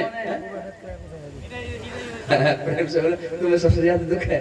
भैया कंस मारा गया क्योंकि भैया मात पिता माने ही नहीं देवा, संतन से करवावे सेवा। जिनमें ये लक्षण है, जो माता पिता को नहीं मानता, संतों से साधु से सेवा करवाता है, भगवान को नहीं मानता, वो राक्षस है और भगवान उसका वध कर देते हैं। जो भगवान के भक्तों को दुख देता है। और जब कंस को मार दिया तो भैया जैसी करनी वैसी भरनी, जैसी करनी वैसी भरनी, जैसी करनी वैसी भरनी, जैसी करनी वैसी भरनी, जैसी करनी वैसी भरनी। जो बोएगा वो ही पाएगा, तेरा किया आगे आएगा। सुख दुख है क्या फल कर्मों का, जैसी करनी वैसी भरनी, जैसी करनी बोलो कंस मर्दन भगवान की, जोर से बोलो कंस मर्दन भगवान की, कंस को मारने वाले की जय बोलते हैं मुसलमान हो, जय। कोई बात नहीं, चिंता मत करो देशराज भैया, क्या हो गया, कंस मरा तो घर को निकल गया और क्या, ऐसा समझ। प्रेम से बोलो। अब भगवान ने कंस को जब मारा है, अब सुन लो ना, थोड़ी देर की बात हो रहा है। कंस का वध हो गया है। अब कंस की पत्नी है कौन, अस्ति और प्राप्ति, ये किसकी पुत्री है, जरासंध की। अब क्या होता है, भगवान ने कंस का वध किया, अपने माता पिता को कारागार से मुक्त किया, उग्रसेन जी को सिंहासन पर बैठाया। भगवान सिंहासन पर नहीं बैठे, और उग्रसेन जी को सिंहासन पर मथुरा के बैठा करके आज देव की मैया भगवान से मिली हैं। जिसका लाल जन्म लेते ही दूर हो गया था, आज 11 महीने 6 दिन की कन्हैया मैया से जा करके मिले हैं। देव की मैया ऐसे गले लगा करके खूब बड़ा वात्सल्य उड़ेला है भगवान पर, बड़े प्रेम से आज मिली है। इतना बड़ा मेरा लाला हो गया है, आज बड़ा अच्छे से प्रेम किया है। और आज भगवान का ना जो है यज्ञोपवीत संस्कार आज हुआ है, यज्ञोपवीत संस्कार हुआ है। अब भगवान को कहाँ भेजा गया, पढ़ने के लिए अब भेजा, गुरु गृह गए पढ़न रघुराई, कहाँ संदीपनी मुनि के हमारे गुरुदेव के आश्रम में पहुंचे, और वहां पर अल्पकाल विद्या सब पाई। वहां पर सारी विद्याएं बहुत शीघ्र प्राप्त कर ली। जो भैया अच्छे विद्यार्थी होते हैं, एकदम कैचिंग पावर अच्छी होती है उनकी, तो एकदम एक बार पढ़ा याद हो गया। तो भगवान में वो सब गुण हैं। यहीं पे भगवान की मित्रता सुदामा जी से हुई, गुरु जी के यहाँ पर, और सुदामा जी से मित्रता हुई। और जब गुरु मतलब आश्रम से शिक्षा प्राप्त की, और गुरु जी से बोले दक्षिणा मांग लो। गुरुदेव बोले क्या दक्षिणा चाहिए बेटा, कुछ नहीं चाहिए। गुरु माता बोली मुझे चाहिए, अगर देना चाहता है तो जो मेरे पुत्र जो मर गया है उसे जीवित करके ला दे, मुझसे मिला दे, बस ये गुरु दक्षिणा है। तो भगवान आज गुरु माता के पुत्र को लाए हैं और मिलाया है, ये गुरु दक्षिणा भगवान ने दी है। सुदामा जी से बोले देखो भैया आप हमारे परम मित्र हैं, कभी अपने इस मित्र को भूलियो ना, कभी याद कर लियो, आने मिलने जरूर रहिए भैया। बोले ठीक है। तो यहाँ पर ऐसी मित्रता, कभी सुदामा चरित्र आपको सुनाएंगे तो आनंद आ जाएगा, सुदामा जी का जीवन कैसा है। तो अब यहाँ पर सुदामा जी से मित्रता होकर के भगवान पुनः आए हैं कहाँ पर, मथुरा में। अब देखो मथुरा में एक दिन भगवान बैठे हैं, और भगवान बैठे बैठे एक दिन की बात है, देव की मैया ने भोजन की थाल लगाई, और जब भोजन की थाल लगाई है तो आज क्या है, उसमें माखन रख दिया थोड़ा सा देव की मैया ने। और जैसे ही माखन देखा, अब तो थाल भोजन का छोड़ के कन्हैया आज महल की छत पे पहुंच गए और रोने लगे। यहाँ पर एक मित्र हैं भगवान के, जिनका नाम है उद्धव। उद्धव इनके काका के लड़के हैं, लेकिन मित्र हैं। क्योंकि भैया जीवन में एक आदमी मित्र जरूर होता है, कोई खास मित्र जरूर होना चाहिए, अपने सुख दुख की बात कहने वाला। लेकिन उद्धव बहुत ज्ञानी है, परम ज्ञानी। भगवान कृष्ण को क्या मानते हैं पता है, निराकार रूप में मानते हैं, साकार नहीं मानते, निराकार। लेकिन उद्धव ज्ञानी तो है, लेकिन उद्धव के अंदर प्रेम नहीं है, प्रेम को जानते ही नहीं है। अब भगवान सोच रहे हैं वो ज्ञान बेकार है जिसमें प्रेम ना हो। क्योंकि भैया ज्ञानी है, जाने कितने कितने हजार वर्ष की तपस्या करके चले गए, भगवान ने दर्शन तक ना दिए ज्ञानियों को। लेकिन प्रेमी है, प्रबल प्रेम के पाले पढ़ पढ़ प्रभु को नियम बदलते देखा, अपना मान टले टल जाए पर भक्त का मान न टलते देखा। प्रेम के बस में होकर के भगवान ग्वाल वालों का झोटा खा रहे हैं, खा रहे नहीं खा रहे हैं। तो प्रेम में इतनी ताकत है कि भगवान को नचा देता है। यही अहिरन की छचिया पर छछिया बड़ी छाछ पे नाच नचावे। प्रेम में वो ताकत है, भगवान को नचा सकता है।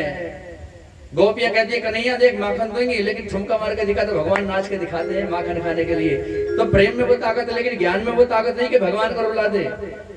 तो भगवान चाहते हैं मेरा मित्र है और मेरे मित्र के अंदर अगर इसके अंदर प्रेम का अंकुर नहीं फूटा तो इसका ज्ञान बेकार है। इसलिए अगर मैं इसे समझाऊंगा तो प्रेम की भाषा इसे समझ में नहीं आएगी। इसे प्रेम की भाषा तो ब्रज के लोग इससे कर सकते हैं। अब उद्धव ने देखा जाकर के, अरे कन्हैया, अरे पार ब्रह्म को भगवान को रोते हुए पहली बार देख रहा हूँ, किसके लिए रो रहे हो? तो आज कन्हैया बोले उद्धव उद्धव मोहे ब्रज बिसरत नाही। उद्धव भैया मुझे ब्रजवासियों के उन ग्वाल वालियों की बहुत याद आ रही है। मैंने बड़ा बुरा किया है। वो क्या सोचते होंगे मेरे बारे में कि परसों आ जाऊंगा, परसों को कह के आया था लेकिन आज बरसों बीत गए। वो कैसे जी रहे होंगे। उद्धव मैं अपने ग्वाल वालों की मुझे बहुत याद आ रही है, ब्रजवासियों की बहुत याद आ रही है। उद्धव बोले अरे कैसा ब्रह्म है तो कैसा भगवान है? के लिए प्रेम प्रेम कौन सा प्रेम, कैसा प्रेम? प्रेम प्रेम कुछ नहीं है। बोले नहीं उद्धव तू एक काम करेगा। बोले क्या? मेरा संदेशा लेकर के जाएगा क्या ब्रज में? वो सखियां वो मुझे कैसे याद करती होंगी, मेरे बिना कैसे भोजन करती होंगी, कैसे रहती होंगी, मेरी मैया यशोदा कैसे रहती होगी। मुझे ब्रज की बहुत याद आ रही है उद्धव, क्या तुम मेरा संदेश लेके ब्रज में जाओगे? उद्धव बोले हाँ जाऊंगा, लेकिन जो तुम प्रेम प्रेम की बात कर रहे हो ना, उन्हें ज्ञान का पाठ पढ़ा के आऊंगा। फिर उद्धव बोले अरे ज्ञान का पाठ तो उन्हें पढ़ाया जाता है जब पढ़े लिखे हो, लेकिन वे तो गंवार है, वो क्या समझेंगे मेरी भाषा? गंवार कह रहे हैं। भगवान बोले उद्धव एक बार जा तो सही, तेरा ज्ञान अगर समाप्त ना हो जाए। तो भगवान ने आज पत्र लिखा है। उद्धव ने पत्र को लिया, लेकिन भगवान बोले एक काम कर। बोले क्या?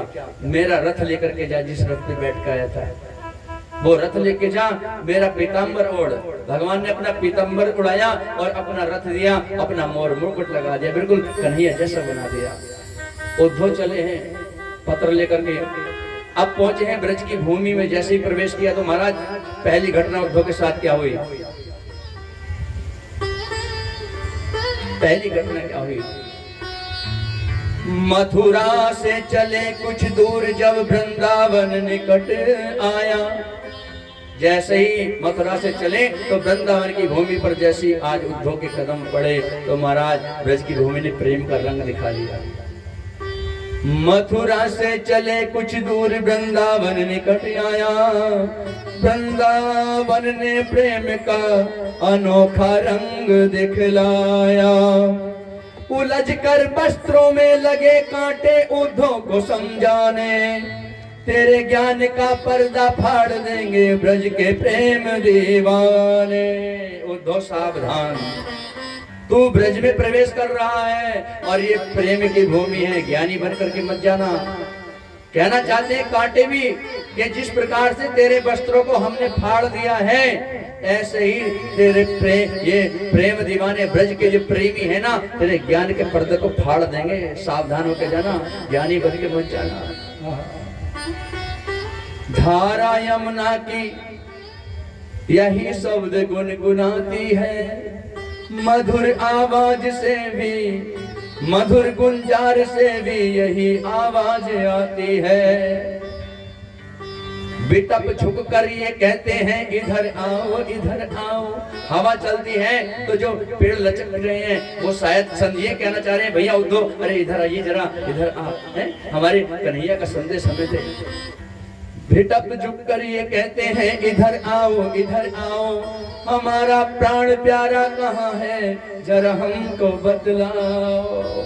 इतना जब देखा ना तो उद्धव का महाराज ज्ञानी सोचने लगे क्या हो रहा है मेरे साथ। थोड़ा आगे चले, अब कन्हैया का मोर मुकुट देख करके एक ग्वाल वाल ने देखा, अरे हमारा कन्हैया आ गया, कन्हैया आ गया। लेकिन दुबक गया, बोले इससे बात नहीं करूंगा, झूठा निकला है। परसों को कह के गया था इतने दिन बाद आया है, लेकिन जब रथ करीब आया तो देखा तो ये कन्हैया नहीं है, ये तो कोई और है। बाहर निकल गया, भैया अरे तुम कौन हो, हमारे कन्हैया के स्वरूप में कौन हो? बोले भैया मैं तुम कन्हैया का मित्र हूँ। अच्छा क्या वो नहीं आया? नहीं नहीं भैया, वो उनने मुझे संदेश लेकर के भेजा है, जरा मुझे नंद भवन का रास्ता बता दो। वो ग्वाल बोला तो एक काम करो, रास्ता पूछने की जरूरत नहीं नंद भवन का। बोले क्यों? कि जल की धार जो बह के आ रही है ना, ये नंद भवन से आ रही है। बोले नंद भवन से जल की धार का मतलब? कि जल की धार का मतलब ये है कि जब से कन्हैया गया है तब से यशोदा मैया ग्वाल बाल नंद भवन में इतने रोते हैं, इतने आंसू, उनके आंसू जल की धार बन गए हैं। उद्धव ने जब इतना सुना, हाय महाराज आधा ज्ञान समाप्त हो गया। अरे इतना प्रेम! उद्धव आगे गए और जब नंद भवन में पहुंचे तो मैया यशोदा पालने के पास बैठी है, पालना हिला रही है। उद्धव ने आवाज लगाई, अरे मैया। तो यशोदा मैया ने कहा, अरे भैया जरा धीरे बोल, मेरा लाला उठ जाएगा। जब इतना कहा लाला उठ जाएगा, तब तो उद्धव का आधा ज्ञान मैया समाप्त हो गया। अरे जिस कन्हैया को यहाँ से गए हुए वर्ष हो गए और वो मैया कह रही है मेरा लाला उठ जाएगा, कैसा प्रेम है। मैया को उठाया, अरे मैया मैं लाला तेरे कन्हैया का मित्र हूँ। जब इतना सुना मैया बोली, अरे भाई पुत्र का मित्र भी पुत्र ही होता है, लेकिन क्या उसे अपनी मैया की याद नहीं आती? क्या बिल्कुल भूल गया है, इतना निष्ठुर हो गया है, अपने ग्वाल वालों की याद नहीं आती उसे? मैया याद करता है, सबको याद करता है, लेकिन एक पत्र संदेश लाया हूँ, जरा उन गोपियों के लिए। वो गोपियां कहाँ मिलेगी मुझे बता। तब मैया ने कहा कि जाओ ऐसे जाना और ऐसे ऐसे जाकर के सारी गोपियां तुम वहीं मिलेंगी। उद्धव गए, जाकर के देखा तो बहुत सारी गोपियां हैं और गोपियां कोई और बात नहीं कर रही, सिर्फ कृष्ण की ही बात कर रही, सारी चर्चा कृष्ण की करती हैं। एक गोपी कहती है, बहन रात सपने में कन्हैया आया और कन्हैया ने आकर के मुझसे जल मांगा, पानी मांगा, मैंने उसे पानी दिया। एक गोपी कहती है, रात कन्हैया ने आकर के माखन मांगा। अपने अपने स्वप्न को सब गोपी बता रही है। एक गोपी बोली, राधा राधा मेरे को शांत है, तुम इतनी शांत क्यों बैठी हो राधा? क्या तेरे सपने में कन्हैया नहीं आता? जब इतना पूछा, राधा की आंखों से झड़ आंसू बहने लगे। राधा रानी कहने लगी, बहन अरे मेरे सपने में कन्हैया तो तब आए जब बैरन नींद आए। भाई सपना तो तब आएगा जब नींद आएगी, लेकिन जब से कन्हैया गया है बैरन नींद ही चली गई है, इसलिए नींद नहीं आती, तो सपना कहाँ से आएगा? उद्धव देख रहे हैं इन बातों को सुन करके। उद्धव अरे इतना प्रेम, लेकिन इनके इस प्रेम को समाप्त करना पड़ेगा। उद्धव गए, जाकर के जैसे ही उद्धव खड़े हुए तो गोपियां ऐसे दौड़ी जैसे कृष्ण आ गया हो। वही पीताम्बर देख करके बोली, अरे ये तो हमारे कृष्ण का पीताम्बर है। उद्धव बोले, तुम कैसे जानती हो? बोले, इसकी खुशबू हम नहीं जानेंगे तो और कहाँ जानेंगे? वो खुशबू इसमें अभी तक है, हमारे प्राण प्यारे की। उद्धव बोले, ये पत्र लाया हूँ। जैसे ही पत्र कृष्ण के पत्र को सुना, भैया पूछा न कछा, ऐसे पकड़ के छीन लिया और टुकड़े टुकड़े पत्र के कर दिए, एक एक टुकड़ा काट लिया। उद्धव बोले, सब पागल हो, गंवार हो? अरे मैं कुछ सुना था पढ़ करके, इसमें क्या लिखा था? कुछ लिख के भेजा था। बोले नहीं सुनना, हम पढ़े लिखे नहीं है, हम गंवार हैं। हम कौन है? हम तो गंवार हैं ना, इसलिए हमें क्या जरूरत है? लेकिन हमारे कन्हैया का भेजा हुआ एक पत्र का टुकड़ा अगर हमें मिल गया, हमारा प्राण प्यारा मिल गया। तो दो यहाँ पर ज्ञान दे रहे हैं। अरे किसके कागल में पड़ी हो है? वो परमात्मा है, निराकार है। बिनु पग चले सुनी, बिनु काना, बिना पैर के चलता है, बिना कानों के सुनता है, बिना आंखों के देखता है, बिना मुंह के खाता है, और तुम उसके चक्कर में पड़ी हो? नहीं, उसके चक्कर में मत पड़ो। तो देखो उद्धव कहते हैं, मन भगवान में लगाओ। उद्धव ने कहा, अपना मन काहे लगवाए? प्रेम प्रेम में लग रहे हो, परमात्मा निराकार में लगाओ अपना मन। तो सखियां बोले, उद्धव मन न रहे 10-20, एक हूँ 200 गयो श्याम सब, अब को आराध है एस। है उद्धव, हमारे 10-20 मन नहीं है, एक मन था, वो कृष्ण के पास चला गया, अब कौन सा मन लगाए? कृष्ण किस्म है तेरे निराकार में। और तू कहता है बिना पग चले सुने, बिनु काना, बिना पैरों के चलता है। तो एक बात बता, जब वो कन्हैया हमसे मिलने आता था, तेरे पैरों से चल के आता था? या जब वो हमारे घर आकर के माखन खाता था, क्या तेरे मुंह से खाता था? बिनु पग चले सुने, बिनु काना। तो सुन, ये अपना ज्ञान अपने पास रख उद्धव। आज उद्धव ने जब ऐसी बातें गोपियों की सुनी है तो उद्धव का ज्ञान समाप्त हो गया है। उद्धव सुधो है भयो, उद्धव तुम भय बोरे पाती लेके आए दौड़े, योग कौन जाने यहाँ रोम रोम श्याम है। अरे तुम्हें क्या पता, यहाँ पर तो रोम रोम कन्हैया ही कन्हैया है। अब जब इतना सुना उद्धव बोले कन्हैया तो बड़ा निष्ठुर है। गोपिया बोली देख उद्धव, यहाँ से मथुरा दूर नहीं है, 20 किलोमीटर है मथुरा और वृंदावन। तो यहाँ से मथुरा दूर नहीं, चाहते तो हम कृष्ण से मिलकर आ सकते थे, लेकिन अगर वो हमारा प्राण प्रिय हमसे दूर रह करके खुश है तो हम खुशी में जाकर के दुख पैदा करना नहीं चाहते। उसकी इंतजार करते करते मर जाएंगे लेकिन नहीं जाएंगे। अगर उससे मिलना होगा तो हमारे पास आ जाएगा। ये है प्रेम, जिसे कहते हैं निस्वार्थ भाव का प्रेम। ऊधो सूधो है चलियो सुनी गोपिन के बोल, ज्ञान बजाए डुमडुमी प्रेम बजाए ढोल। ज्ञान की डुगडुगी रह गई, लेकिन प्रेम का जब ढोल बजा तो उसके सामने ज्ञान की डुमडुमी थोड़ी सी रह गई। उद्धव ने ब्रज की मिट्टी को महाराज अपने पूरे शरीर से लगा लिया है, ऐसी हालत उद्धव की हो गई है। तो आज उद्धव जब गए कन्हैया के पास, कन्हैया बोले उद्धव ठीक हो भैया, ये हालत क्या बना ली? बोले बस तू बड़ा निष्ठुर है रे, अरे तू इनके बिना कैसे रहता है, बहुत इतना प्रेम और तू उनके बिना कैसे रहना है? बोले मैं नहीं रह सकता उनके बिना। आंख बंद करो उद्धव, और आंख बंद करके उद्धव को सारे ब्रजवासियों के दर्शन आज मथुरा में कराए हैं। बोले मैं इनसे अलग कभी नहीं रह सकता। ये है भगवान का प्रेम, गोपियों का प्रेम। अब क्या होता, अब देखो जो कंस की जो पत्नी है, दोनों अस्ति और प्राप्ति अपने पिता के पास जरासंध के पास गई, जरासंध से सारी बात बताई तो जरासंध ने आक्रमण कर दिया। क्या कर दिया? आक्रमण कर दिया मथुरा पर। भगवान ने 17 बार जरासंध को हराया। 18वीं बार जरासंध ने सोचा इसको कैसे हराया जाए, तो जरासंध ने बहुत सारे ब्राह्मणों को इकट्ठा किया। बोले ऐसा मंत्र जपो ताकि मैं जीत जाऊं, और मैं जीत गया तो तुम्हें इतना धन दूंगा, इतना धन दूंगा कि 7 पीढ़ी भी तुम्हारी कमाने की जरूरत नहीं, कहीं हवन करने की जरूरत नहीं। लेकिन मैं हार गया तो एक को नहीं छोड़ूंगा, सबको मार दूंगा। अब महाराज मारने का नाम लिया था, पंडित जी की सबकी है सिट्टी गोल। बोले राम राम राम, जब 17 बार हार चुका है, 18वीं बार कैसे जीत जाएगा? तो अब तो भैया मरना ही है, भैया भगवान हमारी रक्षा करे, मंत्र ना जपते, अब तो कह रहे भगवान रक्षा करेगा। अब देखो भगवान भक्त की रक्षा के लिए तो आए हैं। अब भगवान ने जब देखा ये स्थिति है तो भगवान जैसे ही जरासंध ने आक्रमण किया 18वीं बार, तो भगवान ने क्या काम किया? रण छोड़ दिया, भाग लिए। किसके लिए? भक्तों के लिए। नियम बदलते देखा, अपना मान टले टल जाए, भक्त का मान ना टलते देखा। तो भगवान जैसे ही दौड़े तो दऊ जी बोले, बलराम बोले कहाँ जा रहा है भैया, नाक कटवाएगा क्या? रण छोड़ के भागते हैं। तो भगवान बोले तुम लड़ो, हम तो चले। भगवान ऐसे दौड़े, अब एक काल यवन है भगवान के पीछे पड़ गया कि भाग, कहाँ तक भागे तो छोड़ूंगा नहीं। अब आगे द्वारिकाधीश, पीछे पीछे काल यवन। अब देखो भगवान एक गुफा में पहुंचे, वहां पर सो रहा था मुचकुंद। मुचकुंद को वरदान था कि जो तुझे सोते हुए को उठाएगा और तेरी दृष्टि उस पर पड़ेगी तो जलकर राख हो जाएगा। अब भगवान तो उसे मार नहीं सके थे काल यवन को, क्योंकि उसके पुण्य इतने थे कि भगवान उसको भी नहीं मार सकते थे। तो आज भगवान ने क्या काम किया? गुफा में सोते हुए मुचकुंद को अपना पीताम्बर उड़ा दिया। अब जरा काल यवन ने सोचा कि यही सो रहा है, यहाँ के सो गया, और जैसे लात मारी, अब मुचकुंद जैसे उठा तो महाराज जैसी दृष्टि पड़ी काली मंजल के राख हो गया।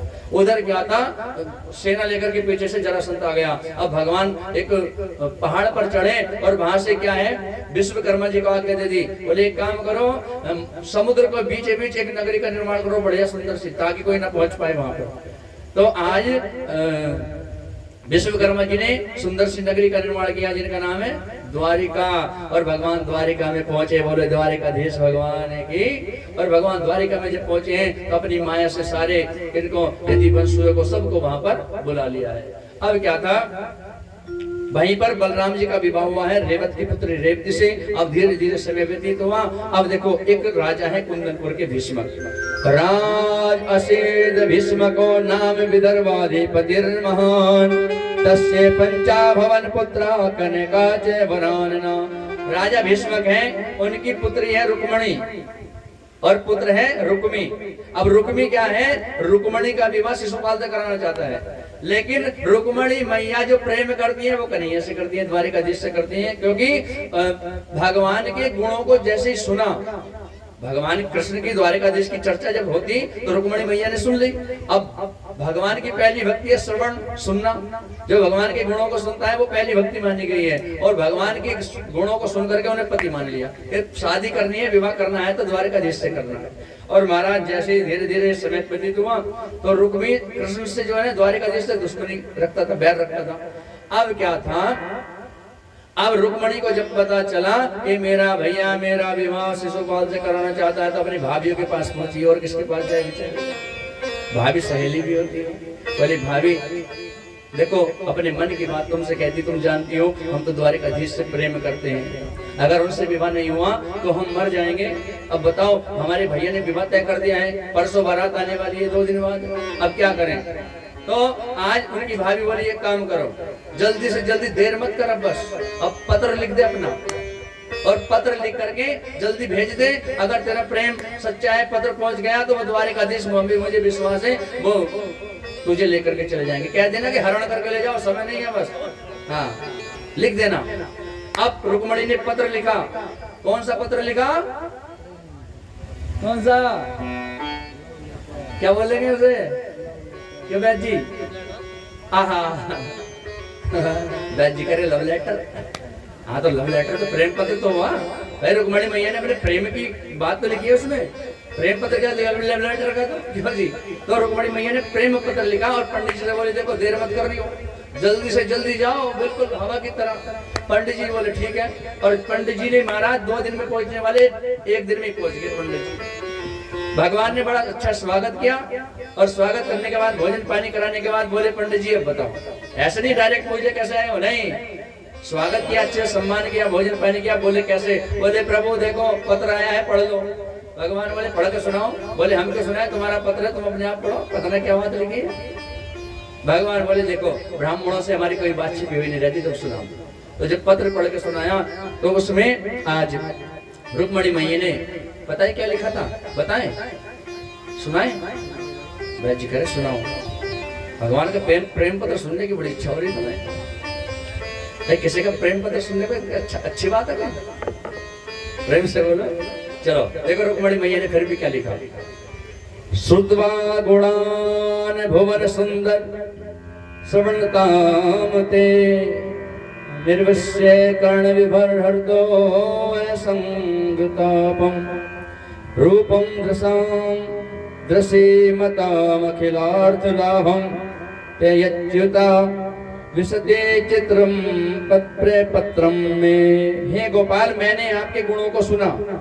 श्रुत्वा, नवदा भक्ति में पहली भक्ति है श्रवणम, है, इसलिए रुक्मणी लिखती है मैंने आपको आंखों से नहीं देखा, आपके गुणों को सुना है, और आपके गुणों को सुन करके आपसे प्रेम कर बैठी हूँ। हे गोविंद, अगर आपसे मेरा विवाह नहीं हुआ तो मैं किसी से भी विवाह नहीं करूंगी, और मैं अपने प्राण त्याग दूंगी।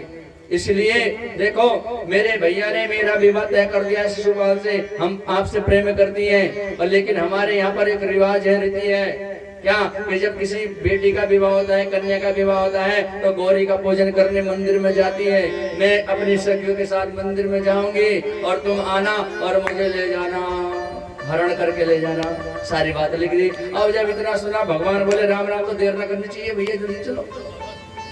भगवान ने रथ लिया और महाराज अपने रथ को पर बैठे, पंडित से बोले जल्दी बैठो, फिर जल्दी चलो, देर ना हो जाए भैया, है। और भैया इतनी तो तेज रथ दौड़ाया। अब उधर से बलराम जी से भी जिक्र नहीं किया। अब बलराम जी बोले आज इसको क्या हो गया, बड़ी तेज जा रहा है, कहाँ जा रहा है, कोई खबर है। सैनिक बोले कुंदनपुर से आया था पत्र कोई। भगवान बोले हो समझ गए, कुंदनपुर में स्वयंवर है, हम तो भूल गए थे, हमारा लाला विवाह हो गया, विवाह भी होना भाई इसका। चलो एक काम करो, सेना तैयार करो तुम, भाई मारधाड़ शिशुपाल रहेगा, जरासंध भी आएगा, इसलिए सेना तैयार करो, बिना झगड़े के विवाह नहीं हो गए तुम भी। भगवान ने से बलराम जी ने पूरी सेना तैयार कर ली, और भगवान पहुंच गए, पहले ही पहुंच गए रुक्मणी मैया से।